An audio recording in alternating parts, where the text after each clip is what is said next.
Yes, we are back. Back again in Train Sim World 2. Back again on the Great Western Express line. But this time to have a look at a DLC that somehow has passed me by. I was looking to see what routes, what stuff that I haven't got. Looked on the UK section of the Steam store and realised that I haven't got Diesel Legends of the Great Western.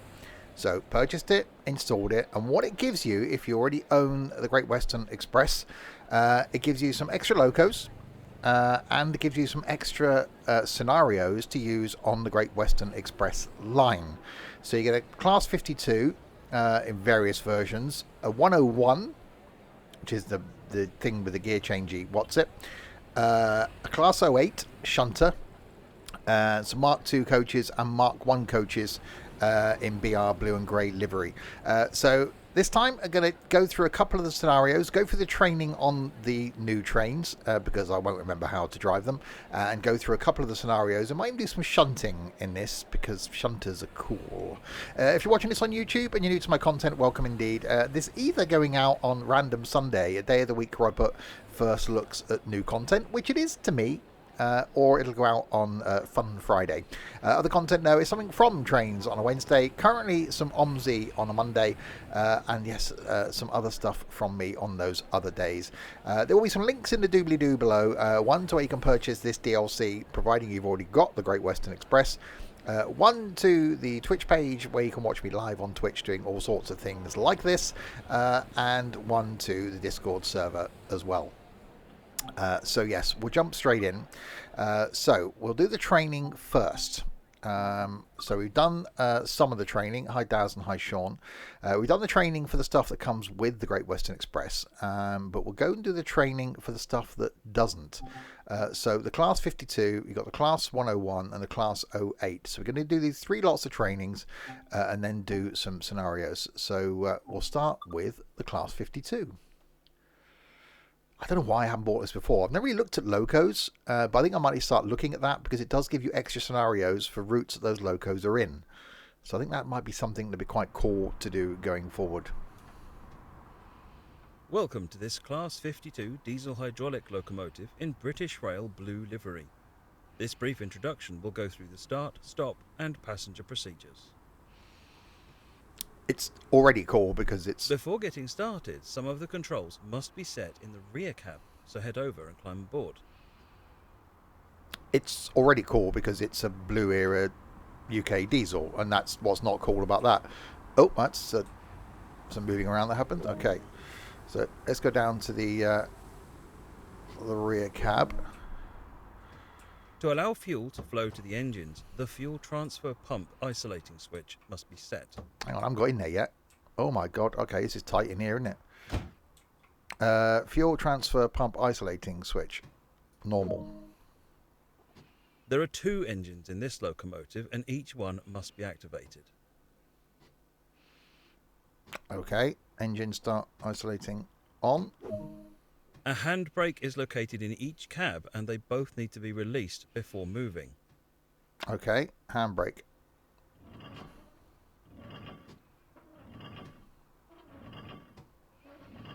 Releasing the handbrake. Handbrake still releasing. Everything's now set in the rear cab, so head to the front cab and continue preparations. Okay, we'll close that door because thing. High rounded wings. Okay, set to the front. Walk to the front cab. Continue the startup process by setting the battery isolation switch. Oh, okay. Closed. As in the rear cab, set the fuel and isolation switches. Hang on, I've got to get in there first. Give me a chance. Fuel and engine isolation on. Okay. A lot of time will be spent in the driver's seat. Take a seat to continue. Surely I should be releasing the handbrake, shouldn't I? I'll do this first. You haven't told me to do this, but I'll do it anyway because you're going to tell me to do it and it's done. Unless it now won't let me do it when it should be telling me to do it because I've already done it. It's released anyway. Okay, let's do the sitting down thing. The master key is used to activate the control desk. Okay. Where are we putting that? Oh, down there. Okay. On. Set the reverser in preparation to start the engines. Okay, set the reverser to engine only. Hang on. Reverser off. Reverse. Engine only. Okay. This locomotive features 2 separate engines that are started independently. Start with the first engine. Engine A, start. Now that the first engine is running, start the second one.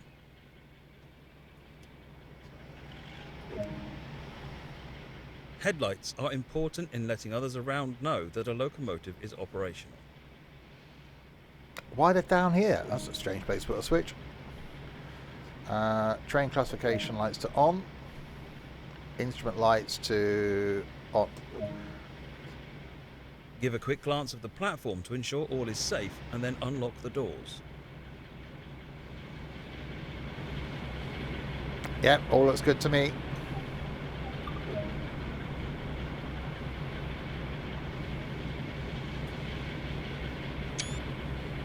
Screenshot moment. That's a horn. We didn't really put the headlights on, did we? There's not very lighty at the front.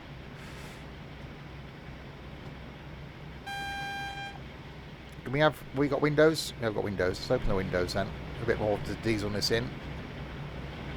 Don't think I've ever seen a Class 52. Sounds like an 80s kid's keyboard. Yeah, it's not.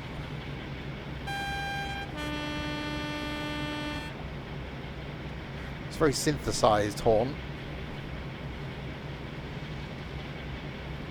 I don't know where it's put us. What station are we at?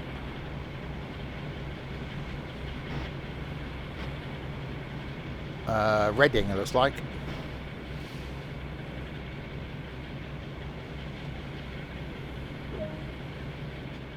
It's time to get going. Set the doors to locked. Okay, lock left. To charge the brake system, set the brake control appropriately. Okay, set the driver's brake to running. The brake pipe will take a moment to charge. This can be observed by watching the brake dials. Those there. To set the direction of travel, use the reverser. Okay, so now we want to go forwards. I'm guessing forwards. Yep. Increase the throttle to start moving. Do not apply too much power too quickly. It's important to provide a smooth ride for passengers.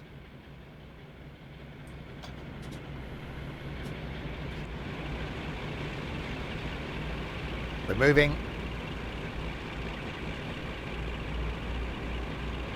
See, it's the proper era of trains. I've got to say though, this thing looks damn ugly. But, you know.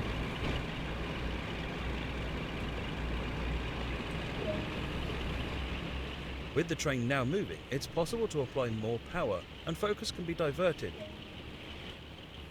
Coasting is a method used on flat gradients to efficiently maintain a constant speed and reduce engine stress and maintenance requirements. Set the throttle to off. On the approach to Twyford, start applying a small amount of brake force to achieve a comfortable stop.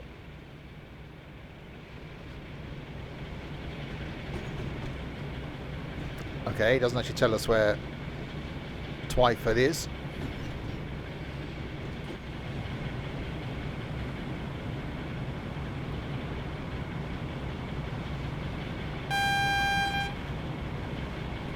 It is looking good though.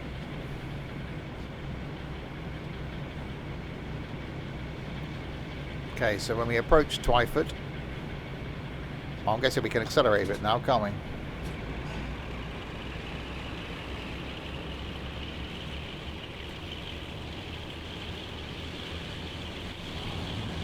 Oh, look at that. Proper smoky diesel.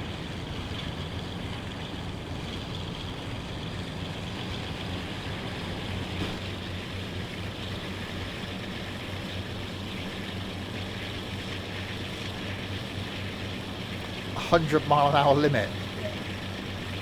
Oh, 4.4 miles. Okay, we will give it the beans then.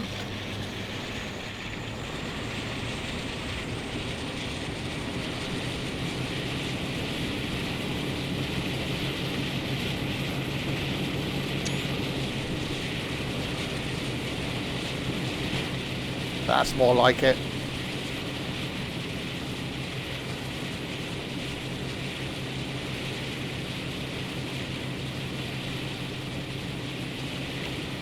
Yeah, it's not the prettiest looking of blue diesels. Turn the gain volume down a little bit. So yeah, we'll do the training on the 3 locos you get with the diesel legends of the Great Western.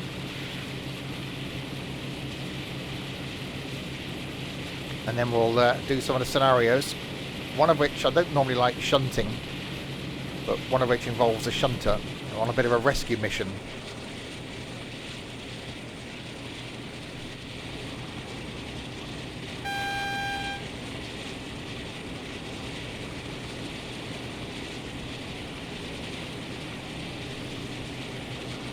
Yeah, I can't say I remember these things running on the line,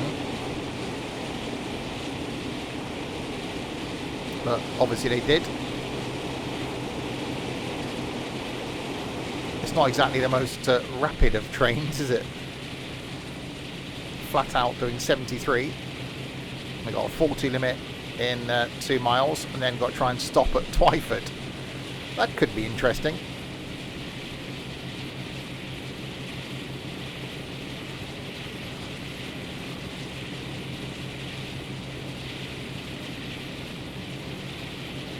Okay, and we got a yellow coming up, so I'm going to back off the throttle.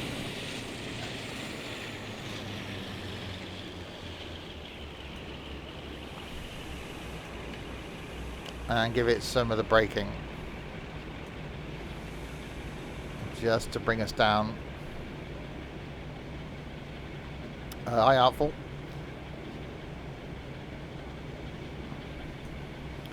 Okay, more of the braking then, because we've got a yellow.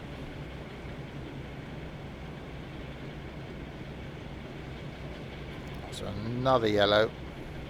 Wow, yeah, this thing doesn't like stopping, does it?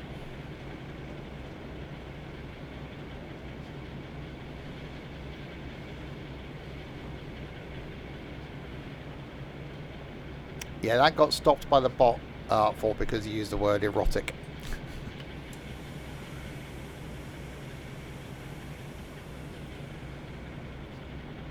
Right, so 1.6 miles until we arrive at Twyford.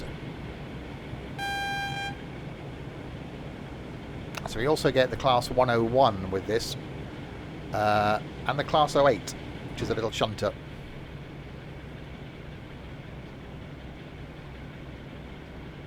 So we'll do the 101 training next.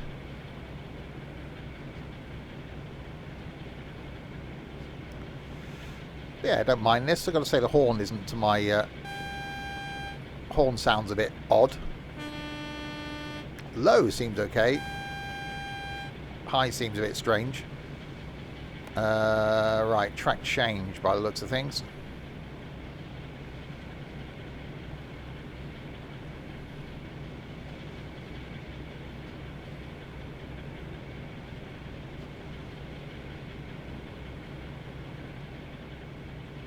It's definitely one of those where it's form first in it, or function first. It's just like they've shoved the driver's cab out the front, and it's all about the traction and the power. It doesn't look fantastic, does it?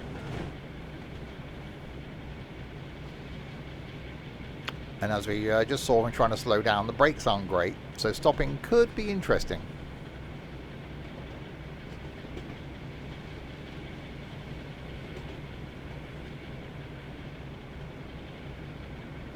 So yeah, I think I need to look at some of the other DLCs that I haven't got, some of the other locos. I've always skipped over them because I just thought, I don't want to add locos, but then yeah, forgot that you actually get some scenarios with them, so certain locos tied to certain lines. So I like the Great Western Express line anyway. Obviously this gives us more stuff and more locos to use on that line that we can then use elsewhere if we wanted to. Right, so a single yellow. And see if we can stop this somewhere in the station. Brakes are certainly going to be an interesting feature. Factor. Factor was the word I was trying to think of.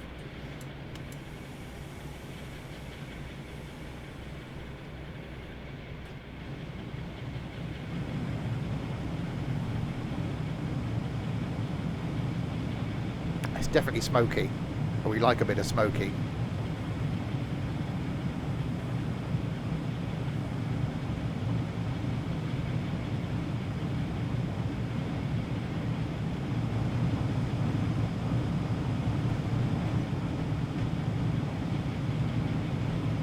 Right, in we come into Twyford.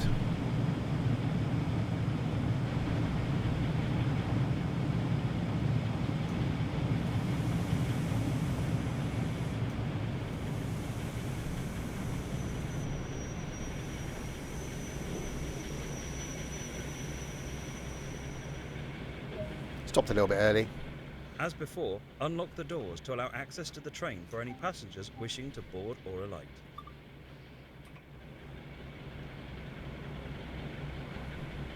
Yeah, not exactly a looker, is it, this thing? I like the Blue Era diesels, but this is a bit, you know... hi, Livy Dave.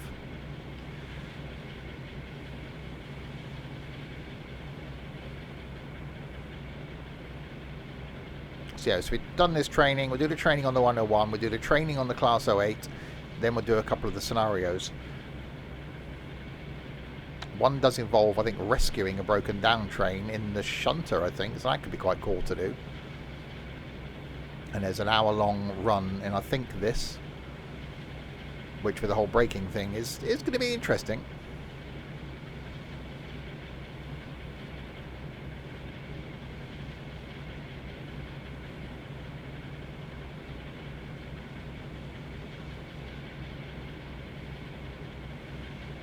Lock doors. Good work. That concludes the basics of this locomotive.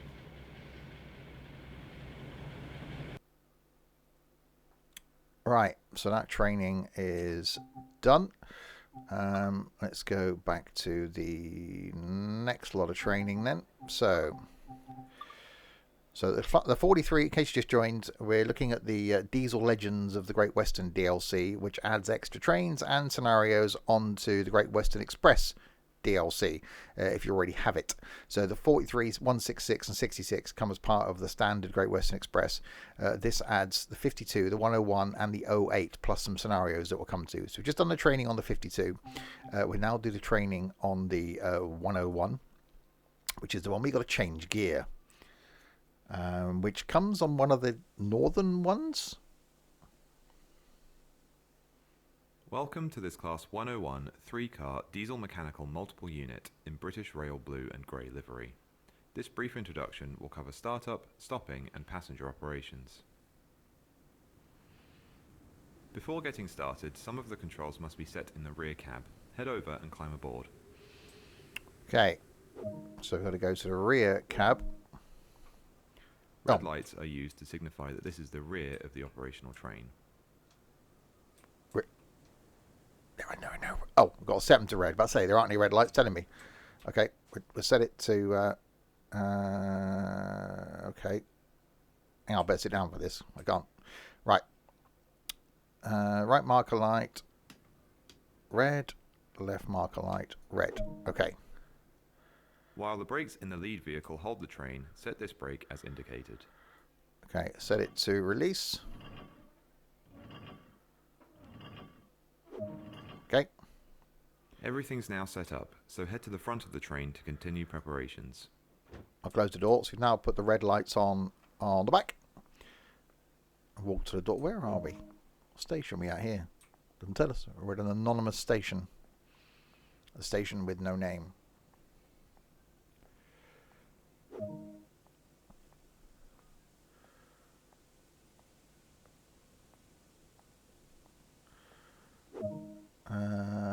When ready, sit in the driver's seat.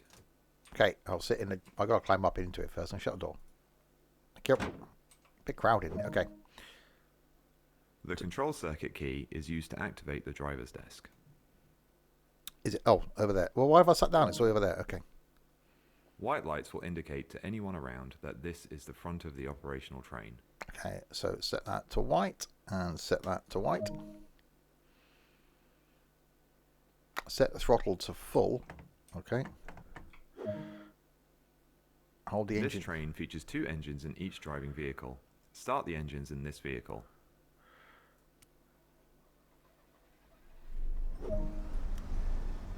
Now start the engines in the rear vehicle.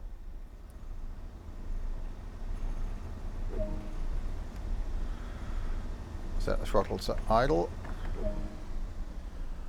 Give a quick glance of the platform to ensure all is safe, then unlock the doors. Yep, all looks good to me. No one's there getting on. That's a proper horn. No, I wasn't going to open the door. I meant to open the door. I meant to open the window. There you go. Okay. Sure, we got to release a handbrake, haven't we? Because it's applied at the moment still. Yeah, so this thing got to change gear. Which is interesting if you haven't got a button map. So you got to accelerate in, you got to put it into first, accelerate. When you get to a point where you should change into second, you got to come off the throttle, go into second, and then reapply the throttle again. It's a challenge.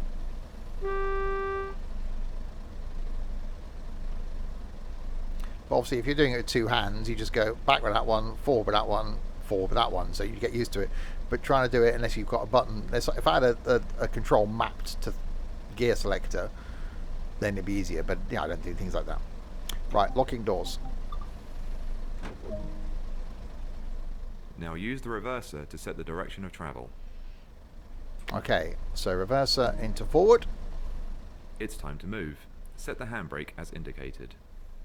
Handbrake to releasing. Okay, released.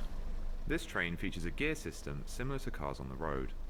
To attain higher speeds, the active gear must be increased at the appropriate time. When accelerating and the RPM dial has reached the top of the yellow zone, it is appropriate to change up a gear. Okay, select gear 1.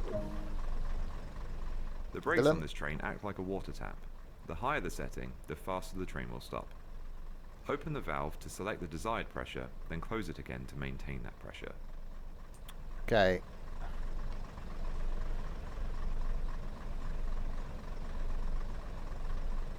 So brakes are releasing.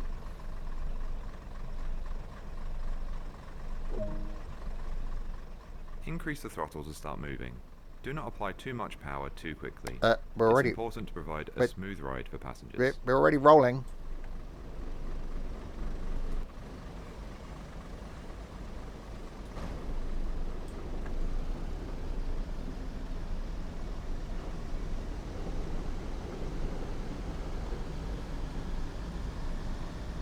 We have forward movement.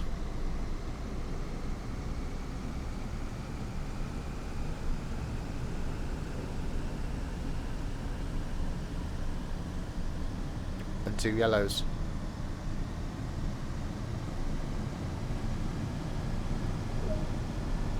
Gear has several steps.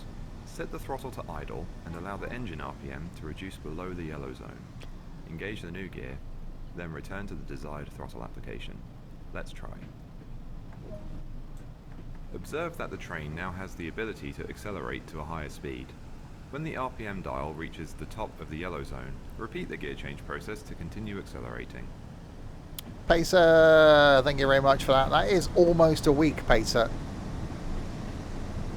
Right, so we've got to keep accelerating.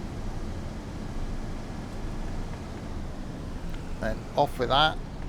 Oh, God, we went to 4th. Into 3rd.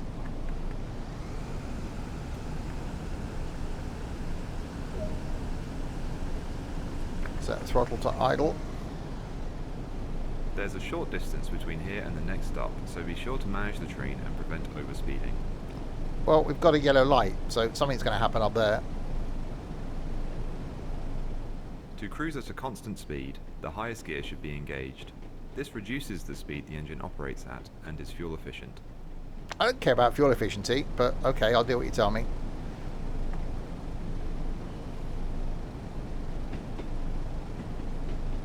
We've still got a yellow light ahead I'm slightly concerned about.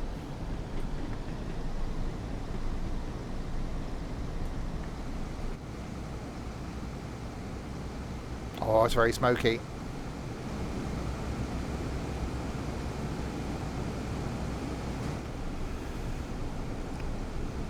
Is it actually going to get me to stop at some point? I would like to think so. Single yellow, so the next one's red. Stopping a train in the right place is the greatest skill of a driver. It may take a few attempts to get it right.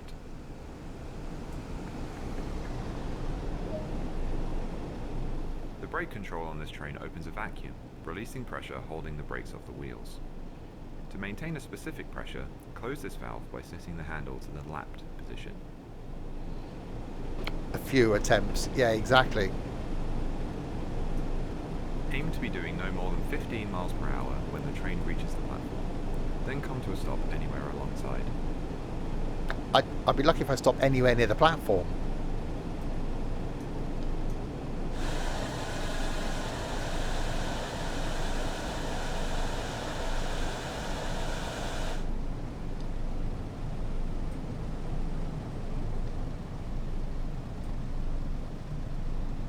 God, yeah, I forgot how dodgy these brakes were.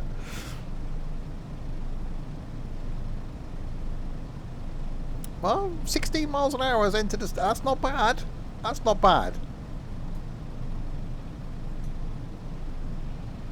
Can I stop roughly where I should be stopping? No, that's going to be the test.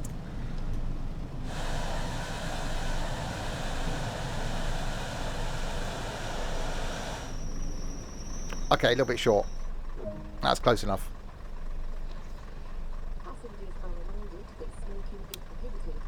Set the gear selection to neutralis. Well done. Practice makes perfect. Give a quick glance at the platform to ensure all is safe and then unlock the doors. Yep, no lions. Good work. That's the basics covered. A manual can also be obtained that provides more detail about the full functionality of this train and more. They were announcements. Okay, so that was the 101. I've got to admit, I'm not a fan of that train because it's a lot of faffing about changing gear. So, let's go back and do the training on the shunter then that comes with this as well. So, training. So, the class 08. Which also, I'm sure the shunter comes with the West Somerset as well. Obviously, if you haven't got that and you get this, you get the shunter with it. Welcome to this Class 08 diesel-electric shunting locomotive in BR Corporate Blue livery. This brief introduction will go through the start and stop procedures. Before entering the locomotive, the battery isolation switches need setting. Start with the left side.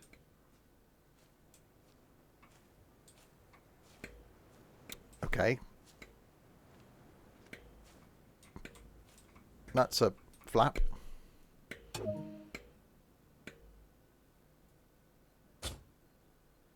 Okay. And around the other side as well. Well, it's quite handy they turn the batteries off, I suppose. Open that. As with the left battery isolation switch, Yeah, put that into normal.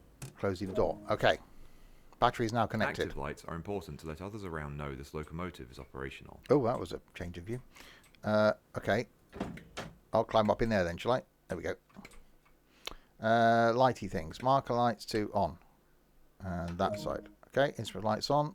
A lot of time will be spent driving, so take a seat to continue. I'm going to close the door because it's cold out there. That's okay. Wait, it's that sideways. Go ahead and start the locomotive. Sorry, what? Master key on.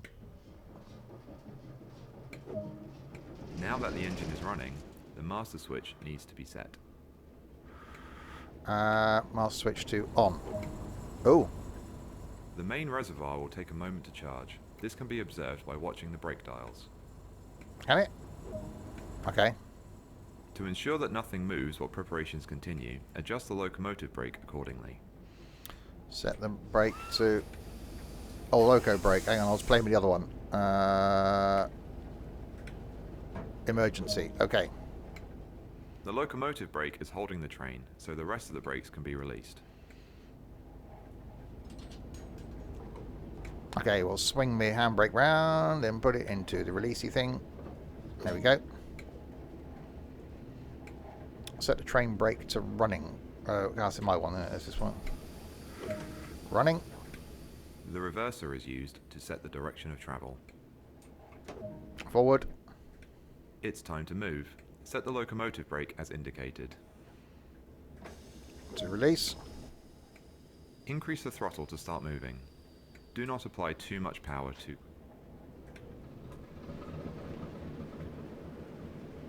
We're moving.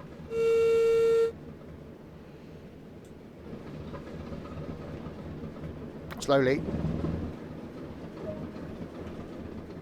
With the train now moving, it's possible to apply more power and focus on achieving a desired speed. A whole 15 miles an hour.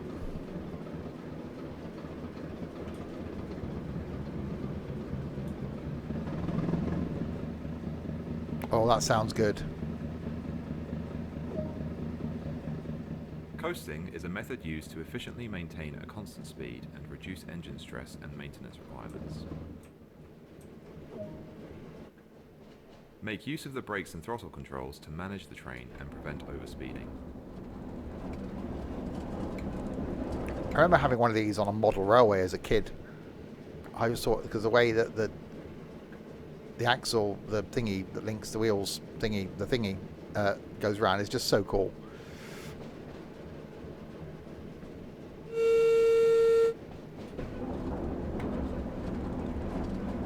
And yeah, with a slightly restricted view.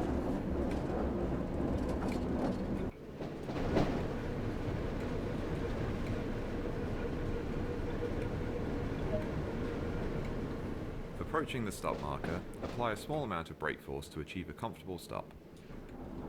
Yeah, if I could see the stop marker, I would do that, but I can't see it from in here.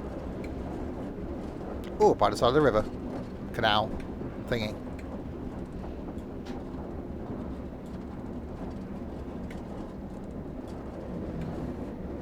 We're doing a slowing down thing.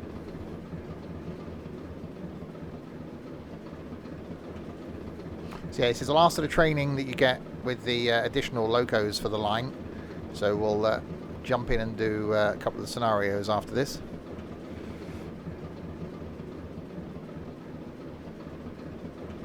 And I think there is one involving the shunter. Going to rescue a stricken train.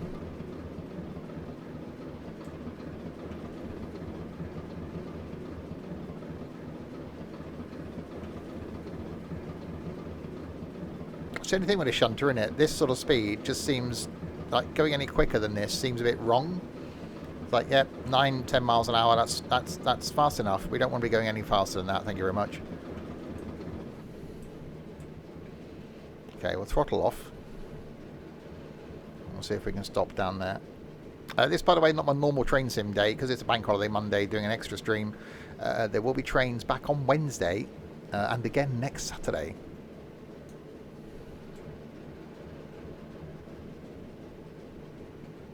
I'm going to... Okay, yep. I've done a thing.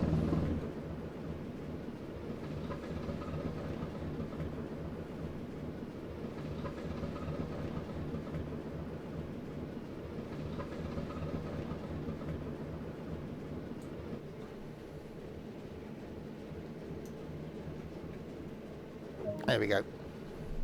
Good work. That concludes all the basics of this locomotive. Okay, so that's the 3 locos. Is it going to end the train? Oh, there we are. So is it going to end the training or what? Okay, so now let's going to look at the scenarios then that you get with this. So explore scenarios. So we've done a couple of the other ones. We've got the ones that you get with the standard trains, but now we've got this one. Take control of Class 52 and clear your carriages from Paddington before taking them to Slough. We've got the 101. Take control of a Class 08 and provide assistance to Class 52 in West Drayton. So I think we'll do that one. Then we've got 52 in heavy snow. That could be quite interesting.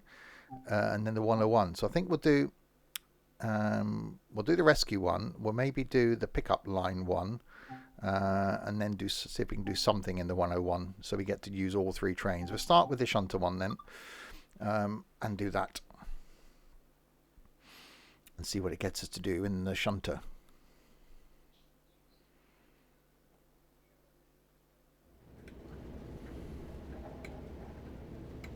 West 8 needs assistance, has asked for help. It's causing congestion on the line, so time is of the essence. Collect the train and bring it back to here for maintenance.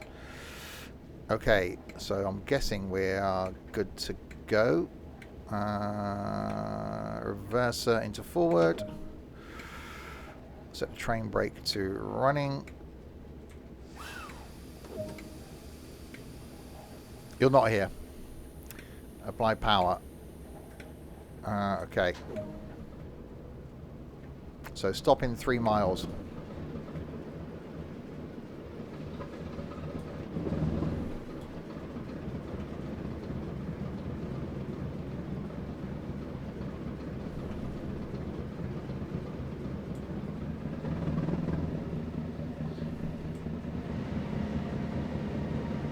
So a bit of a rescue mission.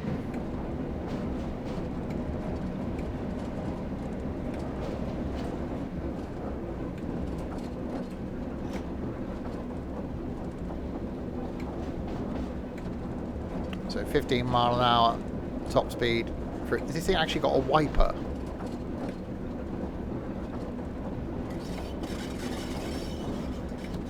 It has got a little wiper.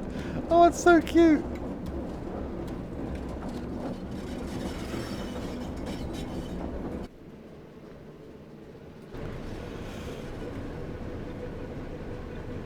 So yeah, we got to go and couple up to a train. I'm guessing it's 3.6 miles down the track, and then connect to it and bring it back here.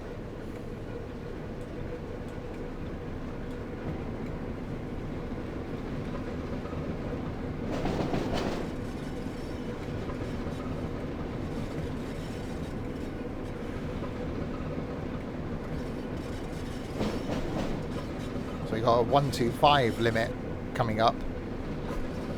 Not sure what the top speed is of this thing. Is it written anywhere? Probably isn't. Probably not designed to do fast speeds, is it? But we have got a yellow. So as long as the next one... Well, I'm guessing there's going to be a red, because there's a train broken down. So we're going to have to get permission to go through the red. That's a bridge to the face.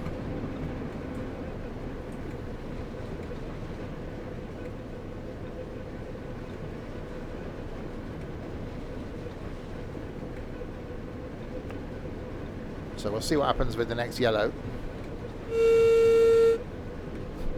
Quite a cool little whistle.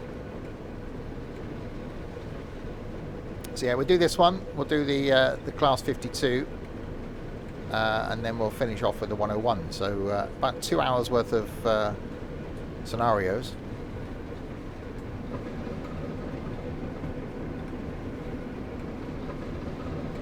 I can see why this is going to take a little while, being that it doesn't go that quickly. Still got another yellow in 500 yards.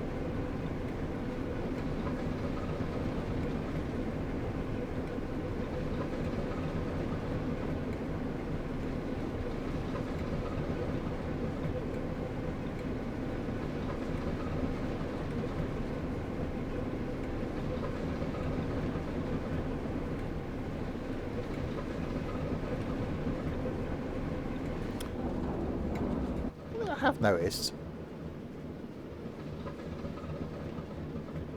Oh no, I say I think it was loading in the textures further down the line. It's not. It's loading them in right by the side of the train. That's a pain. I really wish they'd optimised this a bit more.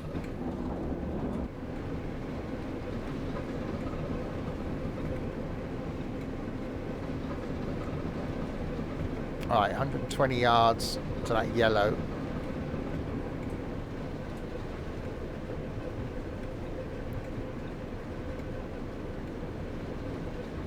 And we're going to get a red, aren't we? It's bound to happen. No, another yellow. Okay, still keeping us at 15 miles an hour. 2.9 miles away from where we're heading for.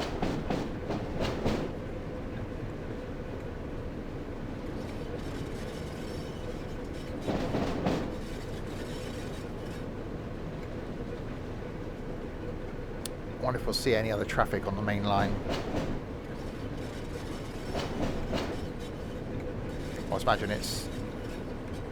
Well, if this thing's blocking the main line, there'll be nothing going, I suppose. Oh, wow, okay, we've got 125 limit.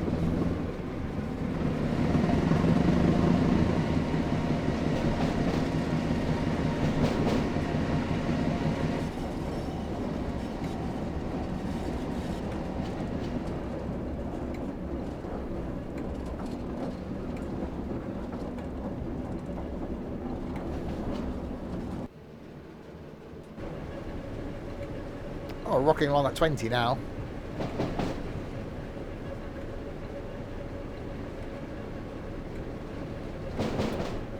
Could go a little bit faster, but I'm just concerned about these signals.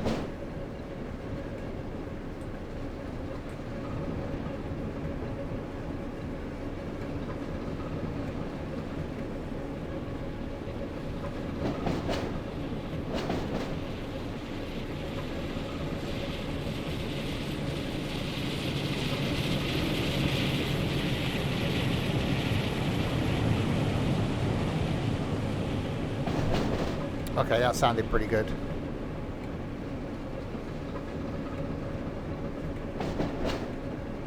I'll see what happens at this next signal.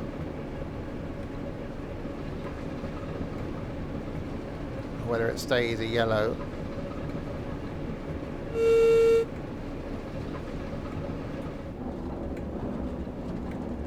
It's unusual that you do this thing solo, I suppose, but if you're the only one in the... Why have we got... Why can we...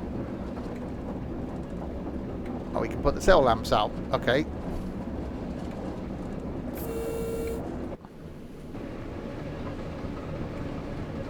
I think you'd have a driver's mate coming along with you.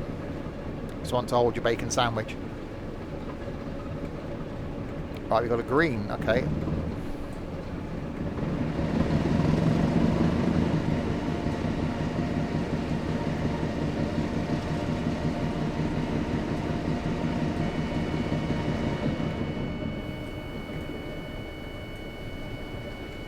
Oh, it's not liking that.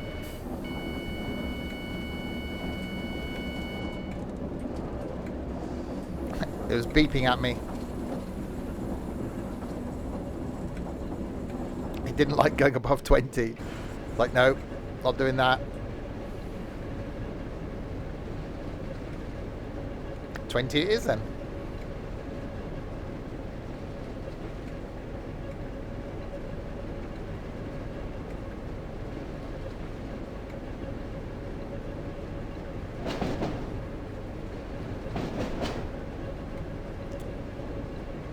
.9 miles to go over the canal.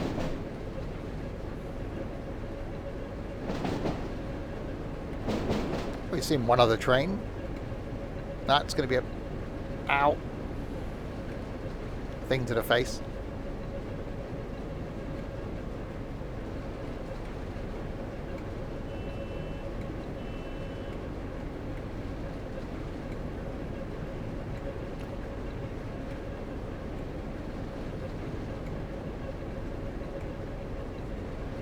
Yeah, I wonder if this train's coming this way, so these passengers are thinking, train's late.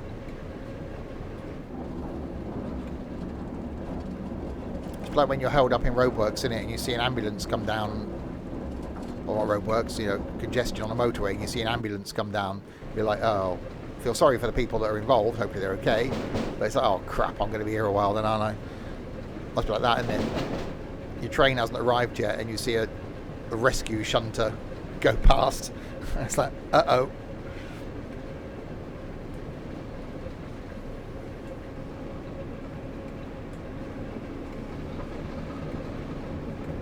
So 1.5 miles, so we've got to go and hook up to this thing. So it's bound to put a red, isn't it? Like I'll have to get permission to pass through because it's blocking the sector.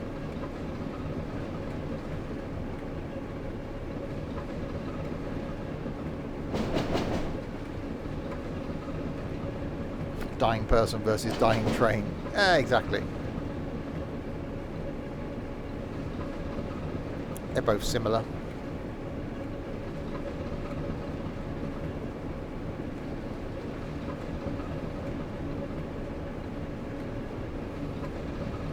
Bridge to the face. Oh no, scraped my head on top of the bridge.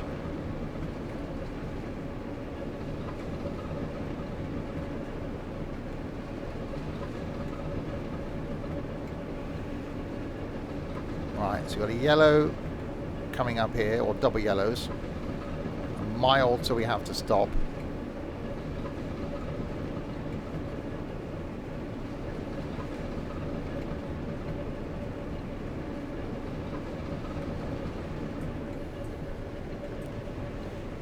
Back it off a little bit.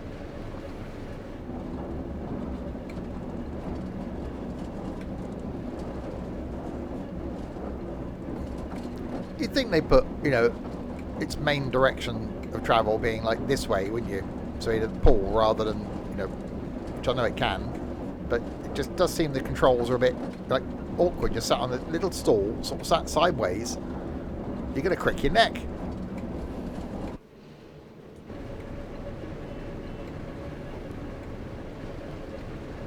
The amount of shunter drivers that are just constantly looking to their right.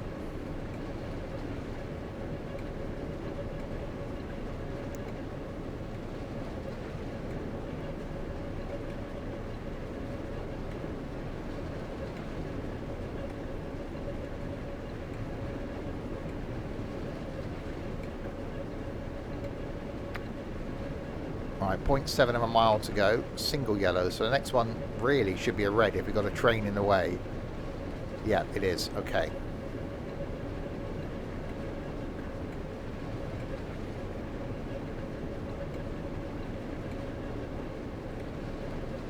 Hopefully stopping this thing's easier than stopping the Class 52.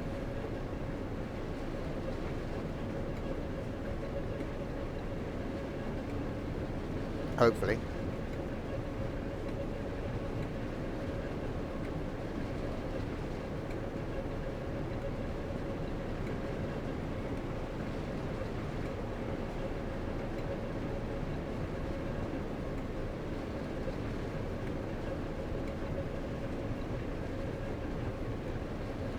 I'm guessing it's going to get us to stop at the red, and then we're going to have to get permission to go through.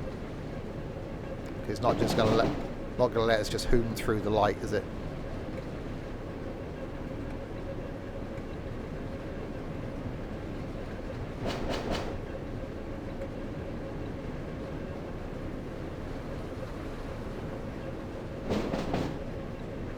Bridge to the face.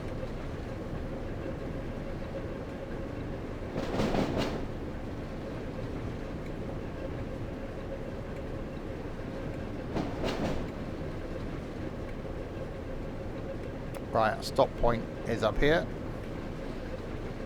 Get ready on the brakings.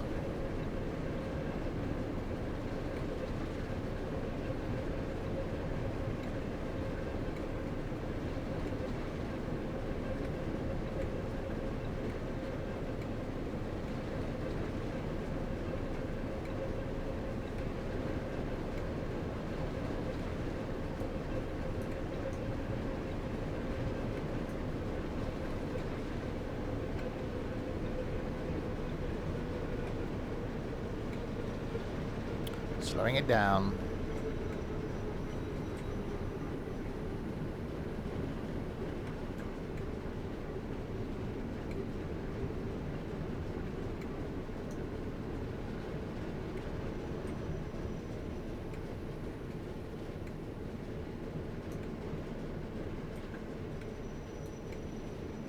Well, controlling the brakes isn't easy.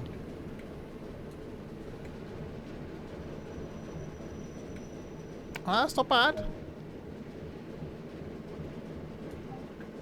Contact signaler. proceed at restricted speed. Okay.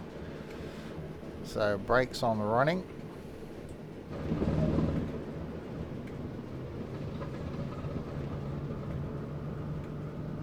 Couple to vehicle.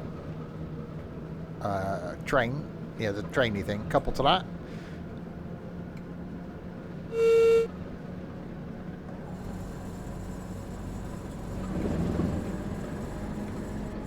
And then we've got to tow it back the other way.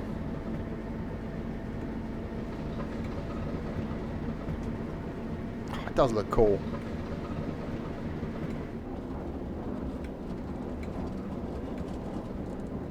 It's actually shaking as well. Quite like that.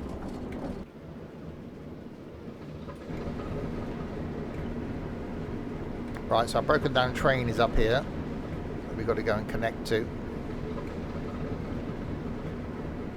And then take it back to where we came from.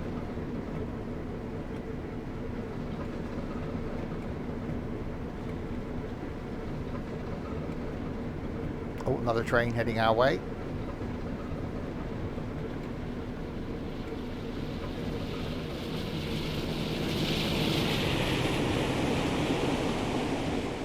That's the one we're going to be driving in the next scenario, back in the Class 52 again,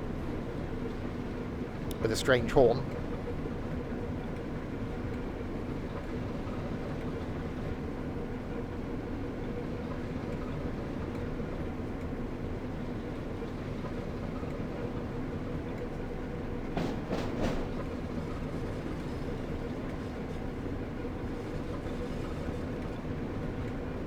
Yeah, really must look at some of these other locos that you get, certainly the UK stuff, and see what other scenarios having those locos then unlocks. This does give you more content for the Great Western Express, which is always good. More is good.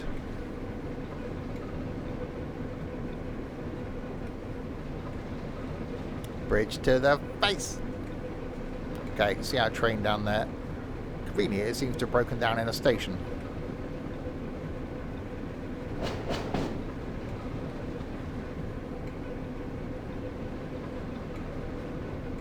So streams coming up after this one. Back tomorrow with some OMSI driving for the bus company. That's tomorrow night. And then back on Wednesday night for some train sim. Thursday night is going to be some farming, showing off our new farm. Friday night will be some multiplayer Forza Horizon 5. Saturday lunchtime is some more Train Sim World 2. Next Saturday night, some ETS 2. And next Sunday afternoon, more farming. So loads of stuff coming up. I say, don't normally stream on a Monday, but because of it being a bank holiday weekend.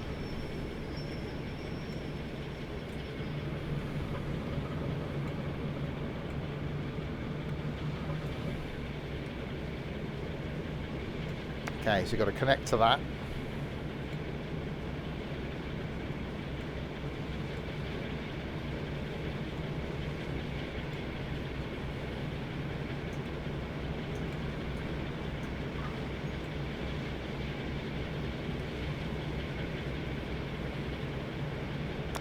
Okay.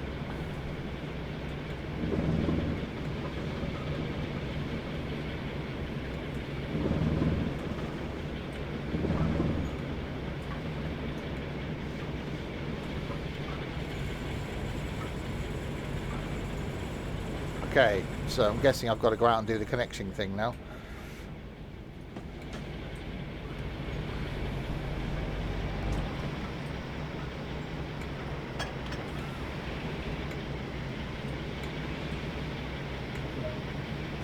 There you go. Now you've completed the couple to the train, head back to the depot. Okay. Climb up the ladder, shut the door, sit in the driver's seat. We'll go to that view. So now we coupled, so into reverse.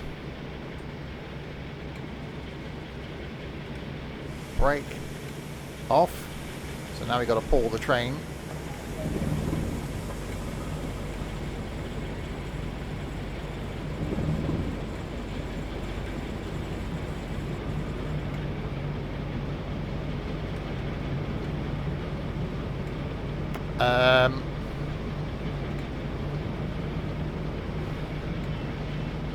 It doesn't appear to be...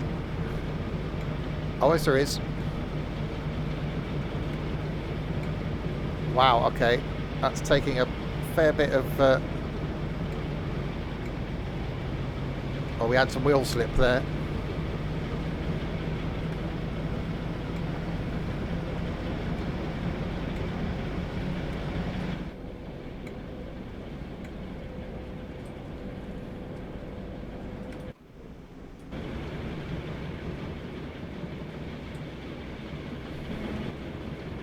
Yeah, sand may have helped, mightn't it?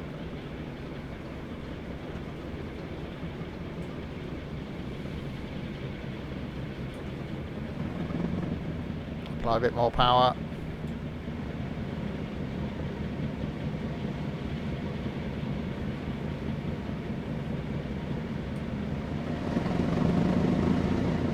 Oh, that noise.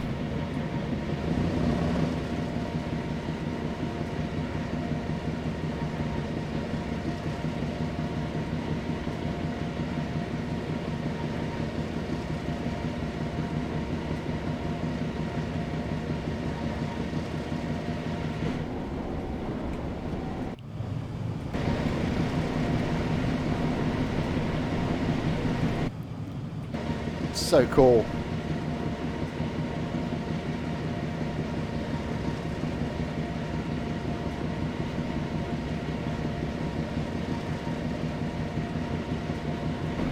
Like flat out at 15 miles an hour.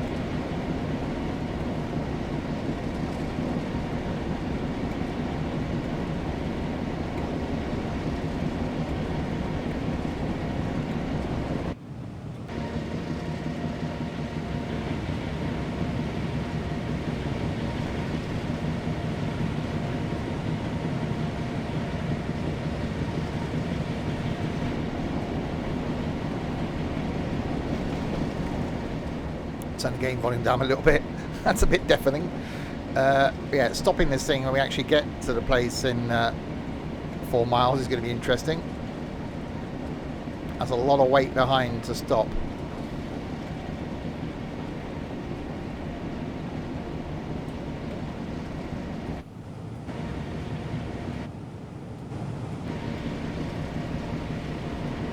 Does look damn cool though.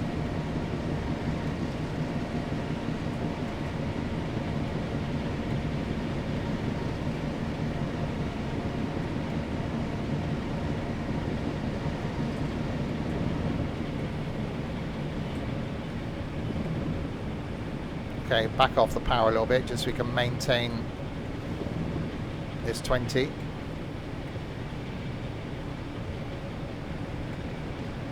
And then we'll do the scenario in the 52, hopefully not a broken down one. We've got to go and couple up some carriages and take them to Slough from Paddington. And then we'll do the 101 scenario as well.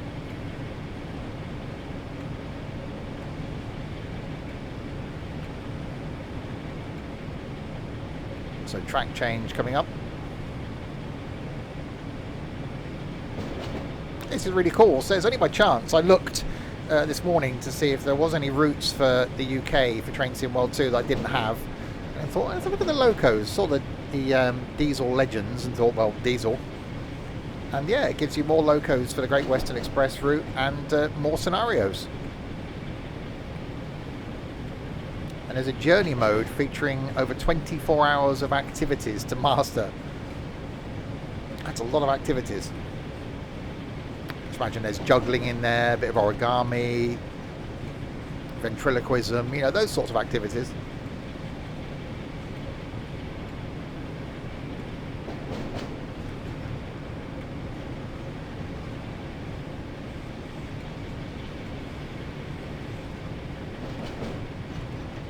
I don't know if this would be the norm though. Obviously this train that's broken down was obviously going somewhere.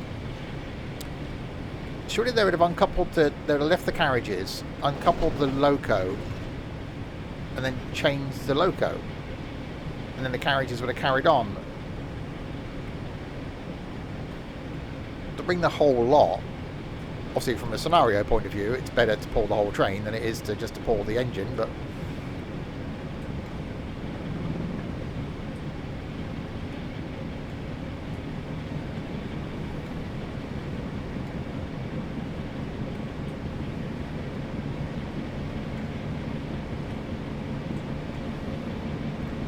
apply a bit more power just so we can... Oh, that noise.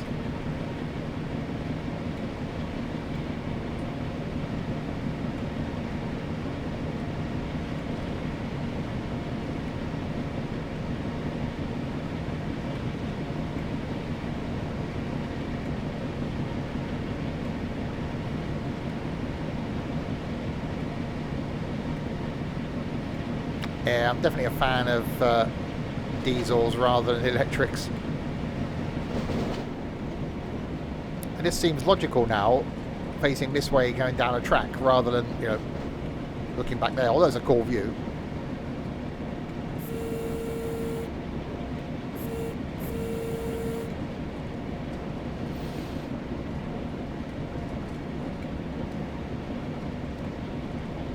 That's a wiper. Like, yeah, let's design a wiper that doesn't clear the whole of the windscreen. Ignore this bit here, but just clean that bit. It's fine. Sure, they could have put a longer wiper arm on that, and it would have cleaned a little bit further.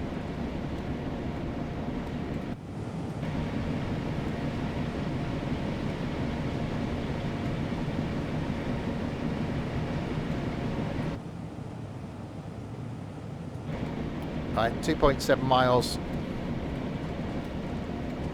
till we stop. Hi, Trent.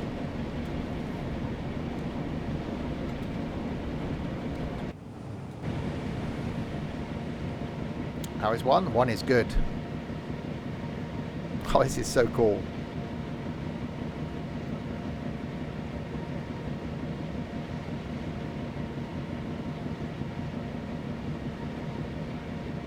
Shunting along.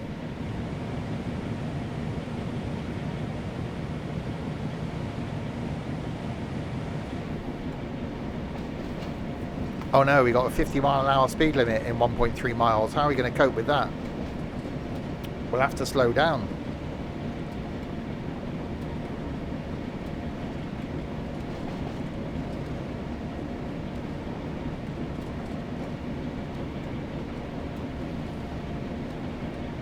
I'm actually going slightly uphill as well. I'm slightly scared about driving the Class 52, which is the next scenario we'll do, because as we saw from the first one, coming into a station, it's not easy to brake. And then we got the whole 101 manual gearbox thing that we'll do as well.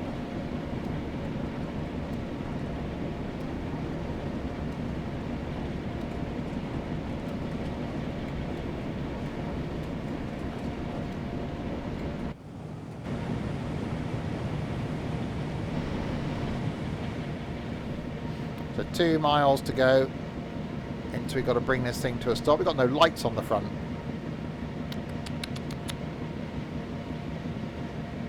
Told off for that. Oh, a 101 coming the other way. A couple of 101s coming the other way.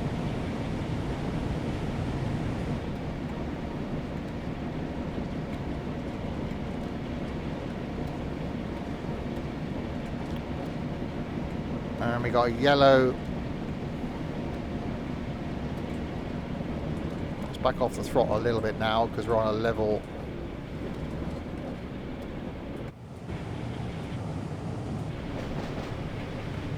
A yellow light coming up. We shouldn't get a red because we're coming off into a siding. We might do. Nothing to say we won't.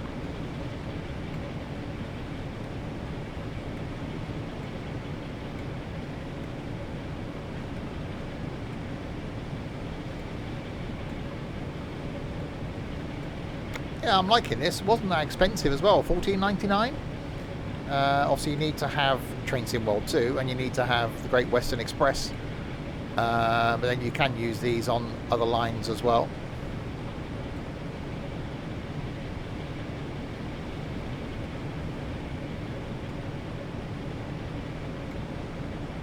but a few scenarios, some more timetabled routes.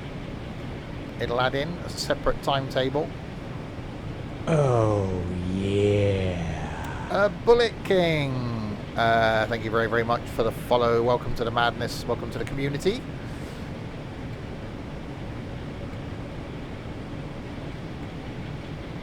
So yeah, not a normal train sim day for me. Don't normally stream on a Monday at all. But say because it's a bank holiday, chucked in an extra stream. Back tomorrow with some OMSI. Wednesday will be some train sim. Thursday will be farming. Friday will be some multiplayer in Forza Horizon 5. Saturday lunchtime will be some Train Sim World 2, so more Train Sim World 2. Saturday night is going to be some ETS2, and next Sunday will be some more farming. No day off, no. Normal streaming schedule. Oh, yeah. An extra stream. I've been chilling out this morning, I'll be chilling out the rest of the day. So, technically a day off for me today. Dutch, thanks very much for the follow. Welcome to the madness as well.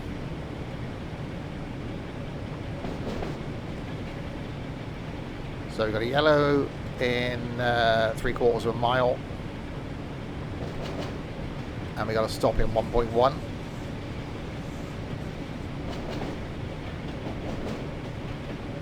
There'll be some flight as well. I've got a week off work next week.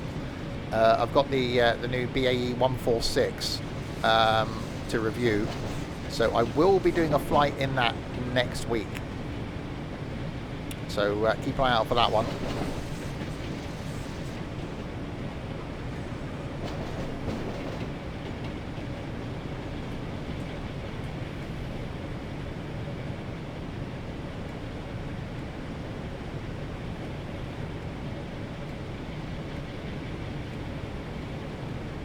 Right, slightly speeding. How's the train? I like this, the 52. So this thing, that, although we're rescuing it, broken down.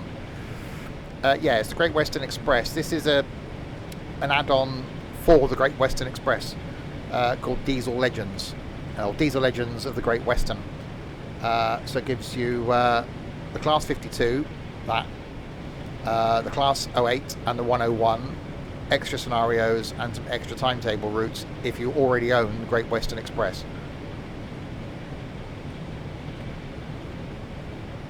So there you go. See, so the DLC will give you this DLC. The route is the Great Western Express. The game is Train Sim World 2. I did a whole 3 things for this one.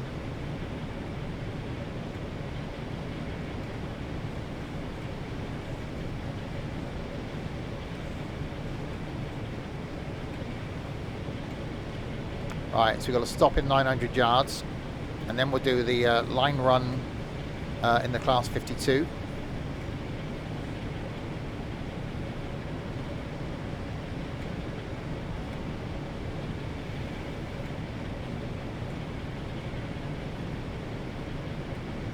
Which also involves coupling up some carriages, I think, from what it said.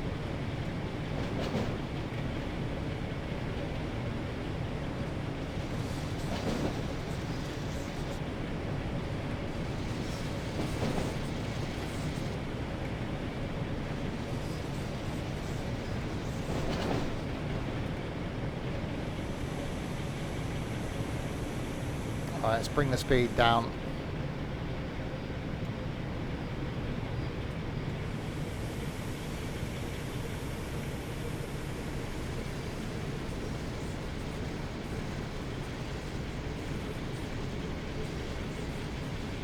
So there's the Class 101, which also comes with this. Which, if you've got some of the other routes, then you will already have the Class 101 and would have driven it. If you haven't, then you get that in this as well.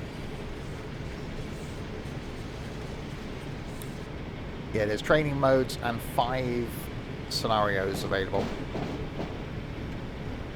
And also you get the Mark 1 and Mark 2 coaches that are, well, there they are. Mark 1 and Mark 2 coaches. That's not, that's the 101. Forget that, the coaches back here, the Mark 1 and Mark 2s. These things.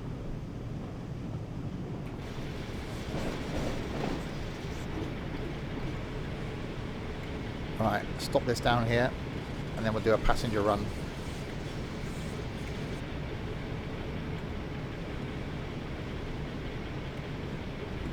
How they're going to get the shunter out of here, I don't know, but, you know, that's not my concern. That's for the next guy to worry about. So, well, I put the shunter in there. Shouldn't it be in at the back? No, it's fine.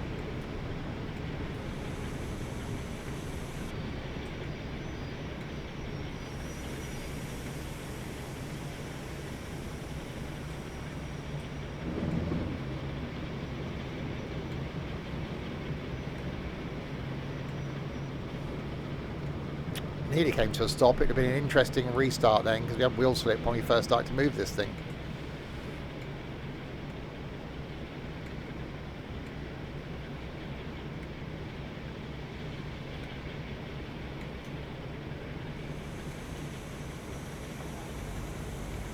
There we go. Set the train brake to full service. Let's turn that wiper off. Okay, train brake to full service.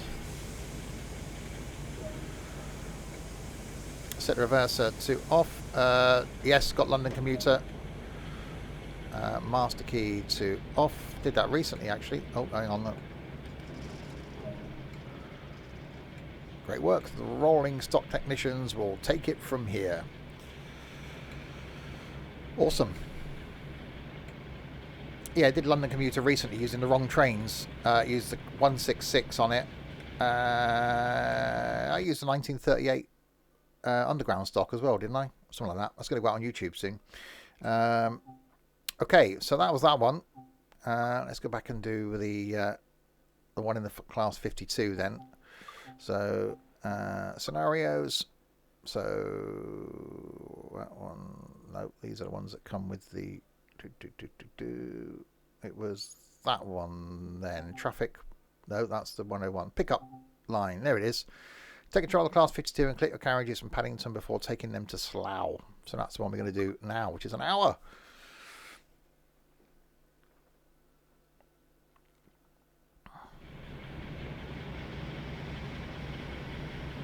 Welcome to Old Oak Common. Today you'll need to take this western to Paddington station where you'll pick up the carriages you need for your service to Slough.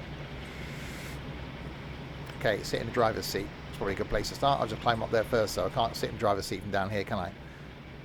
No good if you're fat, is it? You wouldn't get in here. Like, sorry, you can't drive this train because you can't get in the little corridor thing.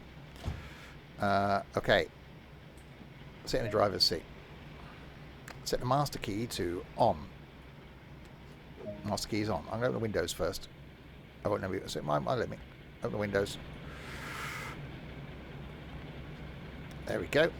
Set the reverser into forward.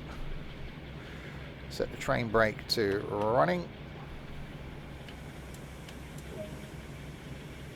Apply power.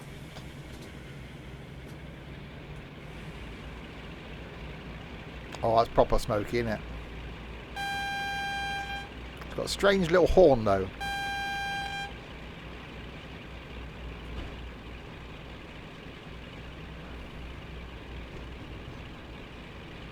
We haven't put any lights on or anything, have we? Marker lights on. Train classification on. Headlight on. Where's the instrument lights? Instrument lights are down here somewhere. Instrument lights on. There we go. That's better. Oh, there's some speeding.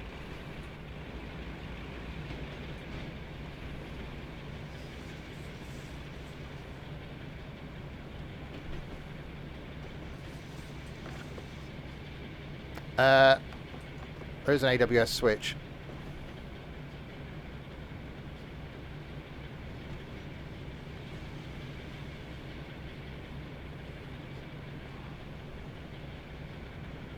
Right, so we've got to run into Paddington then and pick up our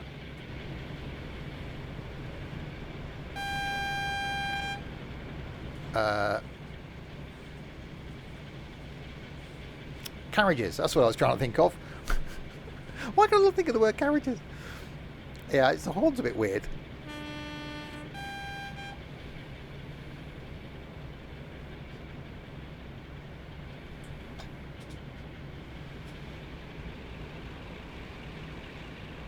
So 15 limit as we make our way in. I don't know. I looked at a rail driver years ago, and to be honest, because it doesn't work with every train, even in standard train sim, I decided against it. And because of the way my setup is, I haven't got room for it anyway. I got steering wheel straight in front of me. I got flight controls to my left and to my right that always stay there. I got the Farm Sim side panel. I got the G27 shifter to my right. So I just use a gaming keypad, which is to the left of my wheel, and I just use a WASD keys, and it works absolutely fine for me. They just sit under my left hand and works perfectly. I like the idea of the rail driver. It's a lot of money for something that doesn't work in every train. So my advice is save your money. There are programs where you could remap like the flight throttles to do the same sort of thing. And yes, on PC.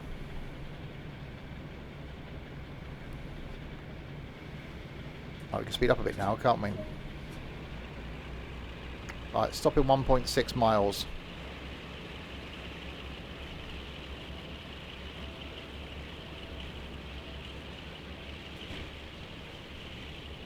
Track change ahead.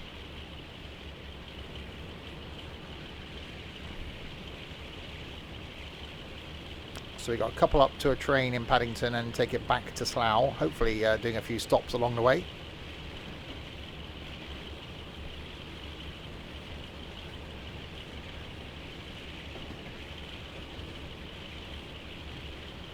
So green in front of us.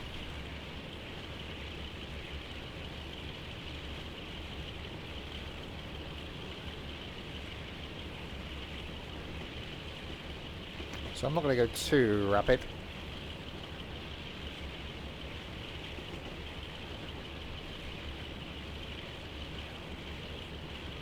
$14.99. Exclamation mark DLC in chat. We'll give you a link to it. So you've got to own, obviously, Train Sim World 2. You've got to have the Great Western Express line already.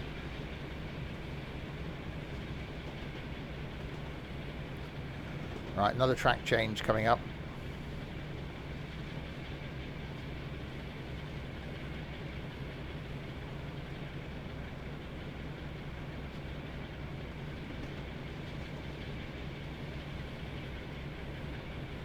And then stop down here in Paddington. So yeah, it gives you 5 scenarios, more timetable routes, the 3 locos, the 101, the 52, and the 08, and gives you the Mark 1 and Mark 2 coaches. So it adds a lot. If you're into the UK stuff like I am, it actually adds quite a lot to your UK arsenal, as it were. I'll certainly be looking at the other DLCs going forward, the other locos you can get, and seeing what else they add. I haven't looked at them before. It will also mean that I can then complete my collection of every UK DLC. So yellow light coming up, and then we've got to stop down here. So another track change as we come into Paddington.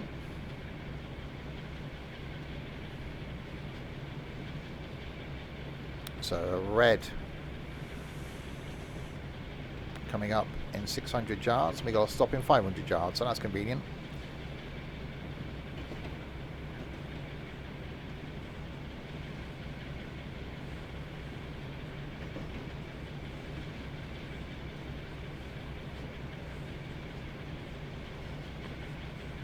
I thought it was actually going to stop us at the station. It's not. It's stopping us before the station. Okay. I'll bring the speed down.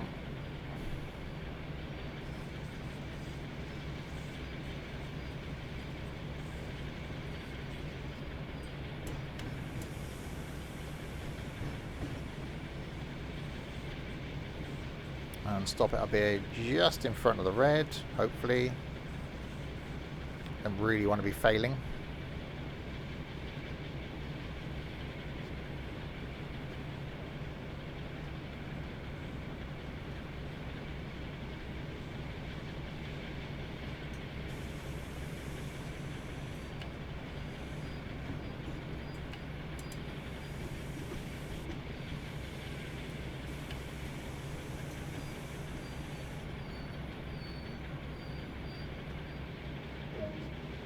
Objective complete. Contact the signaller.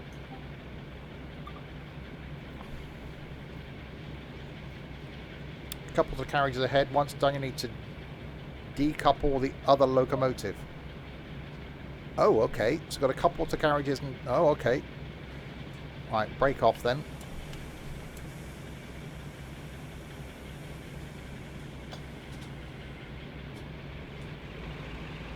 So there's already a loco attached to the carriages I need to connect to then.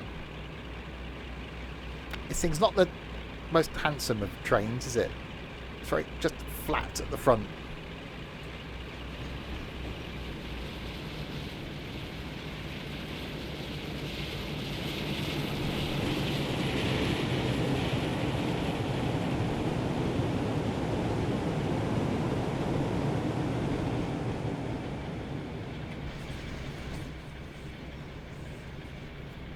Right, in we come.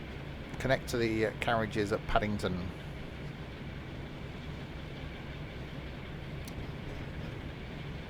As far as locomotives, it's got to be the Deltic, I suppose, just because of the noise and the fact it's iconic. Favourite train is the Pacer. One that I've traditionally every year for the last 3 years done a long journey in over Christmas. 7.5 hours, I think, was last year. We've done Paddington to Penzance in a Pacer. Then we did Edinburgh to London in a Pacer. Last year was Penzance to Paddington, came the other way. This year will be the return journey to Edinburgh.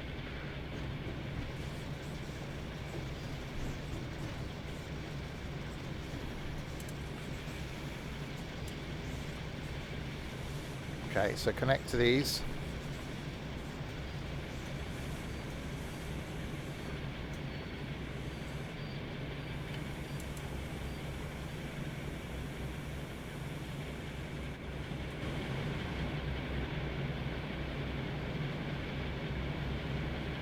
Slowly, very slowly.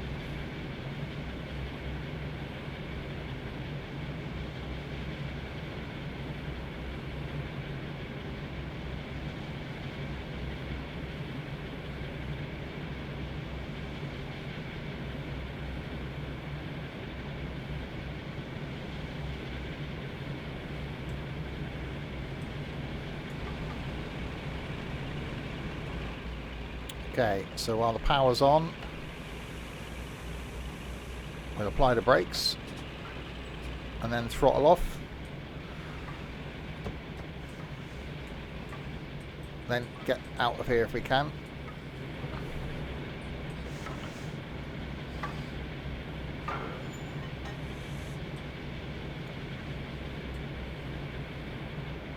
Okay, so we've coupled. Set the driver's brake to shut down. Okay.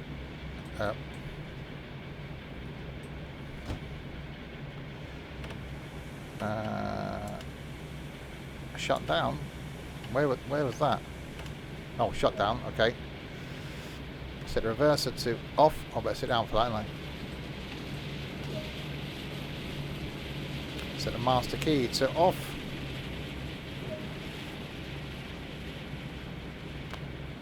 Get yourself a cup of tea, and then you can take over the next service. Well, I don't want a cup of tea. I've got to go. I've got time for a cup of tea. I've got to get to Slough.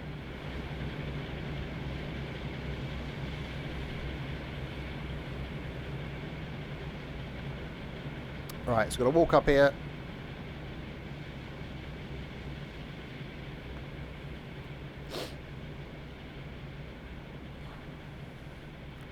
And uncouple the loco that's at this end.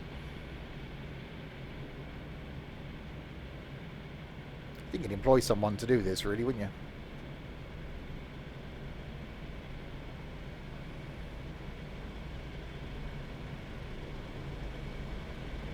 And there's the 101. Excuse me, coming through.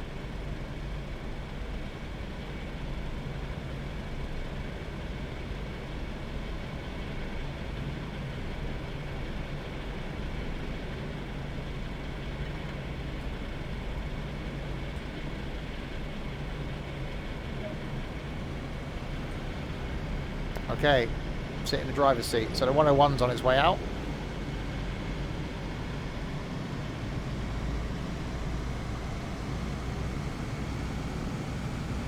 Favorite DLC for this? This one. I've got to say, because I live on the Great Western line, it's got to be the Great Western. The HST in this is just so good. That's why I instantly leapt at doing this again.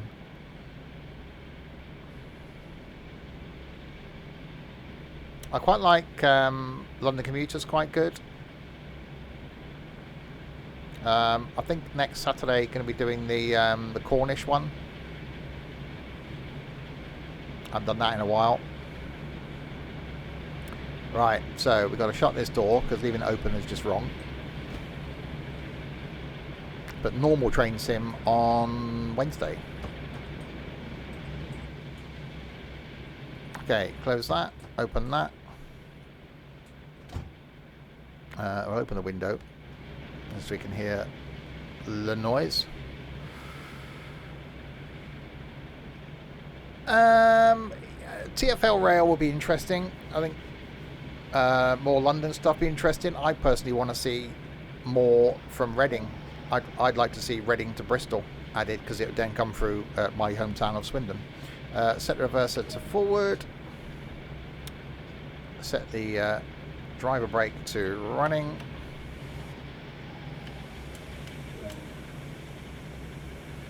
Unlock the doors.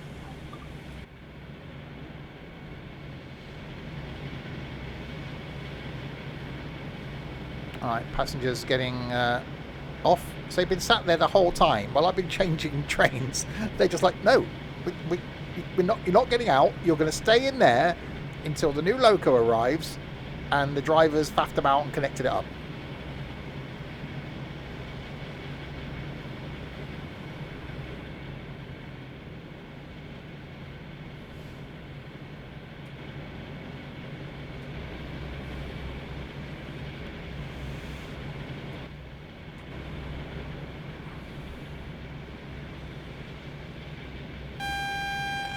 The only thing with this, that horn's a bit weird.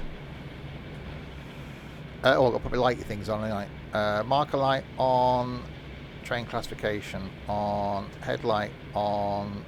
What else is down there? There's one down there for instrument lights as well, somewhere. Instrument lights on. There we go, that's better.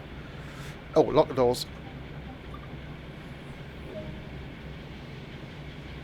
Alright, stop at Slough in 18 miles. Okay, so brakes are off.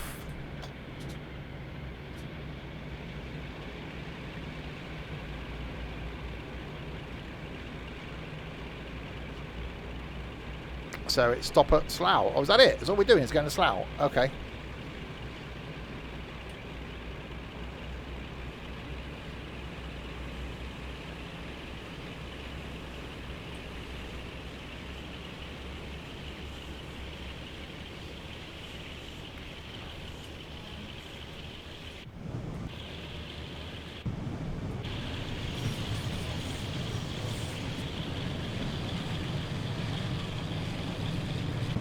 Proper diesely, smoky goodness.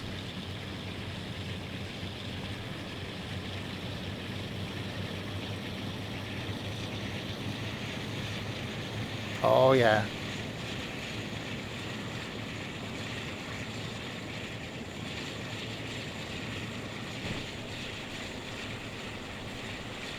Right, 50 mile an hour coming up in 3/4 of a mile. Give it all of the beans.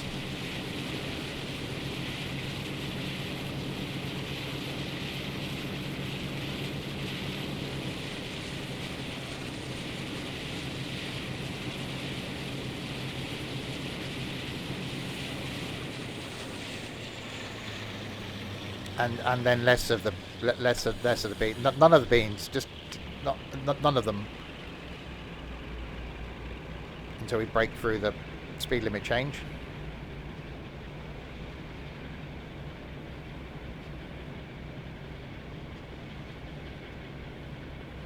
Yeah, I like the interior of this. I like the audio. Whistle's a bit odd. Horn, rather.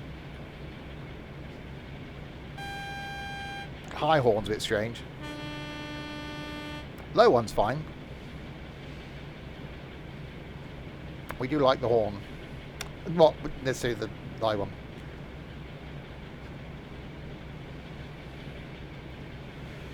Right, are we going to get an increase in speed?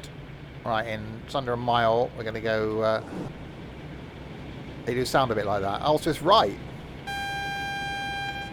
I'm surprised if it wasn't correct, but it just sounds a bit weedy for the train. It is a bloody ugly train as well, I've got to say that.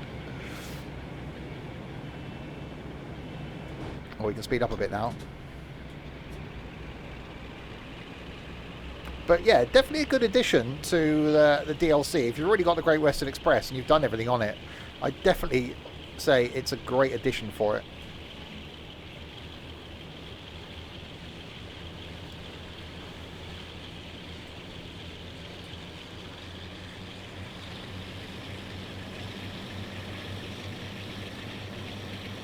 Right, so 16 miles to Slough.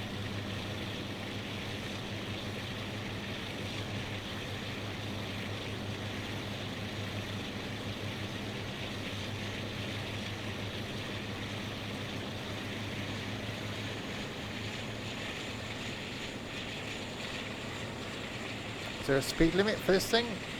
I just not that high.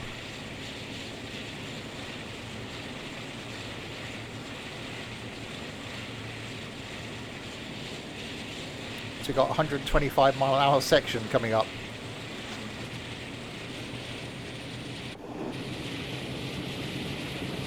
Oh, there you go. Proper dirty diesel.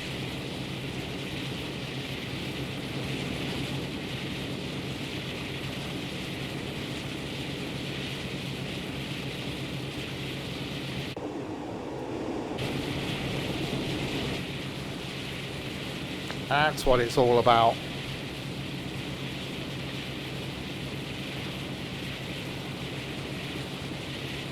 Yeah, flat out, 60 miles an hour so far.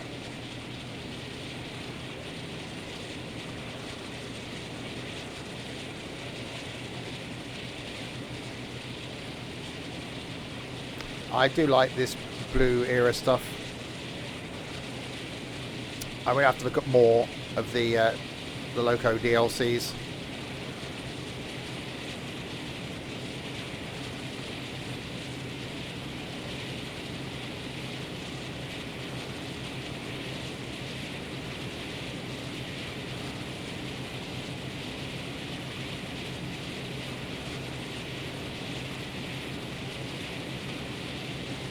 Well, speed's creeping up slowly. I should imagine 80-ish should probably be its happy spot.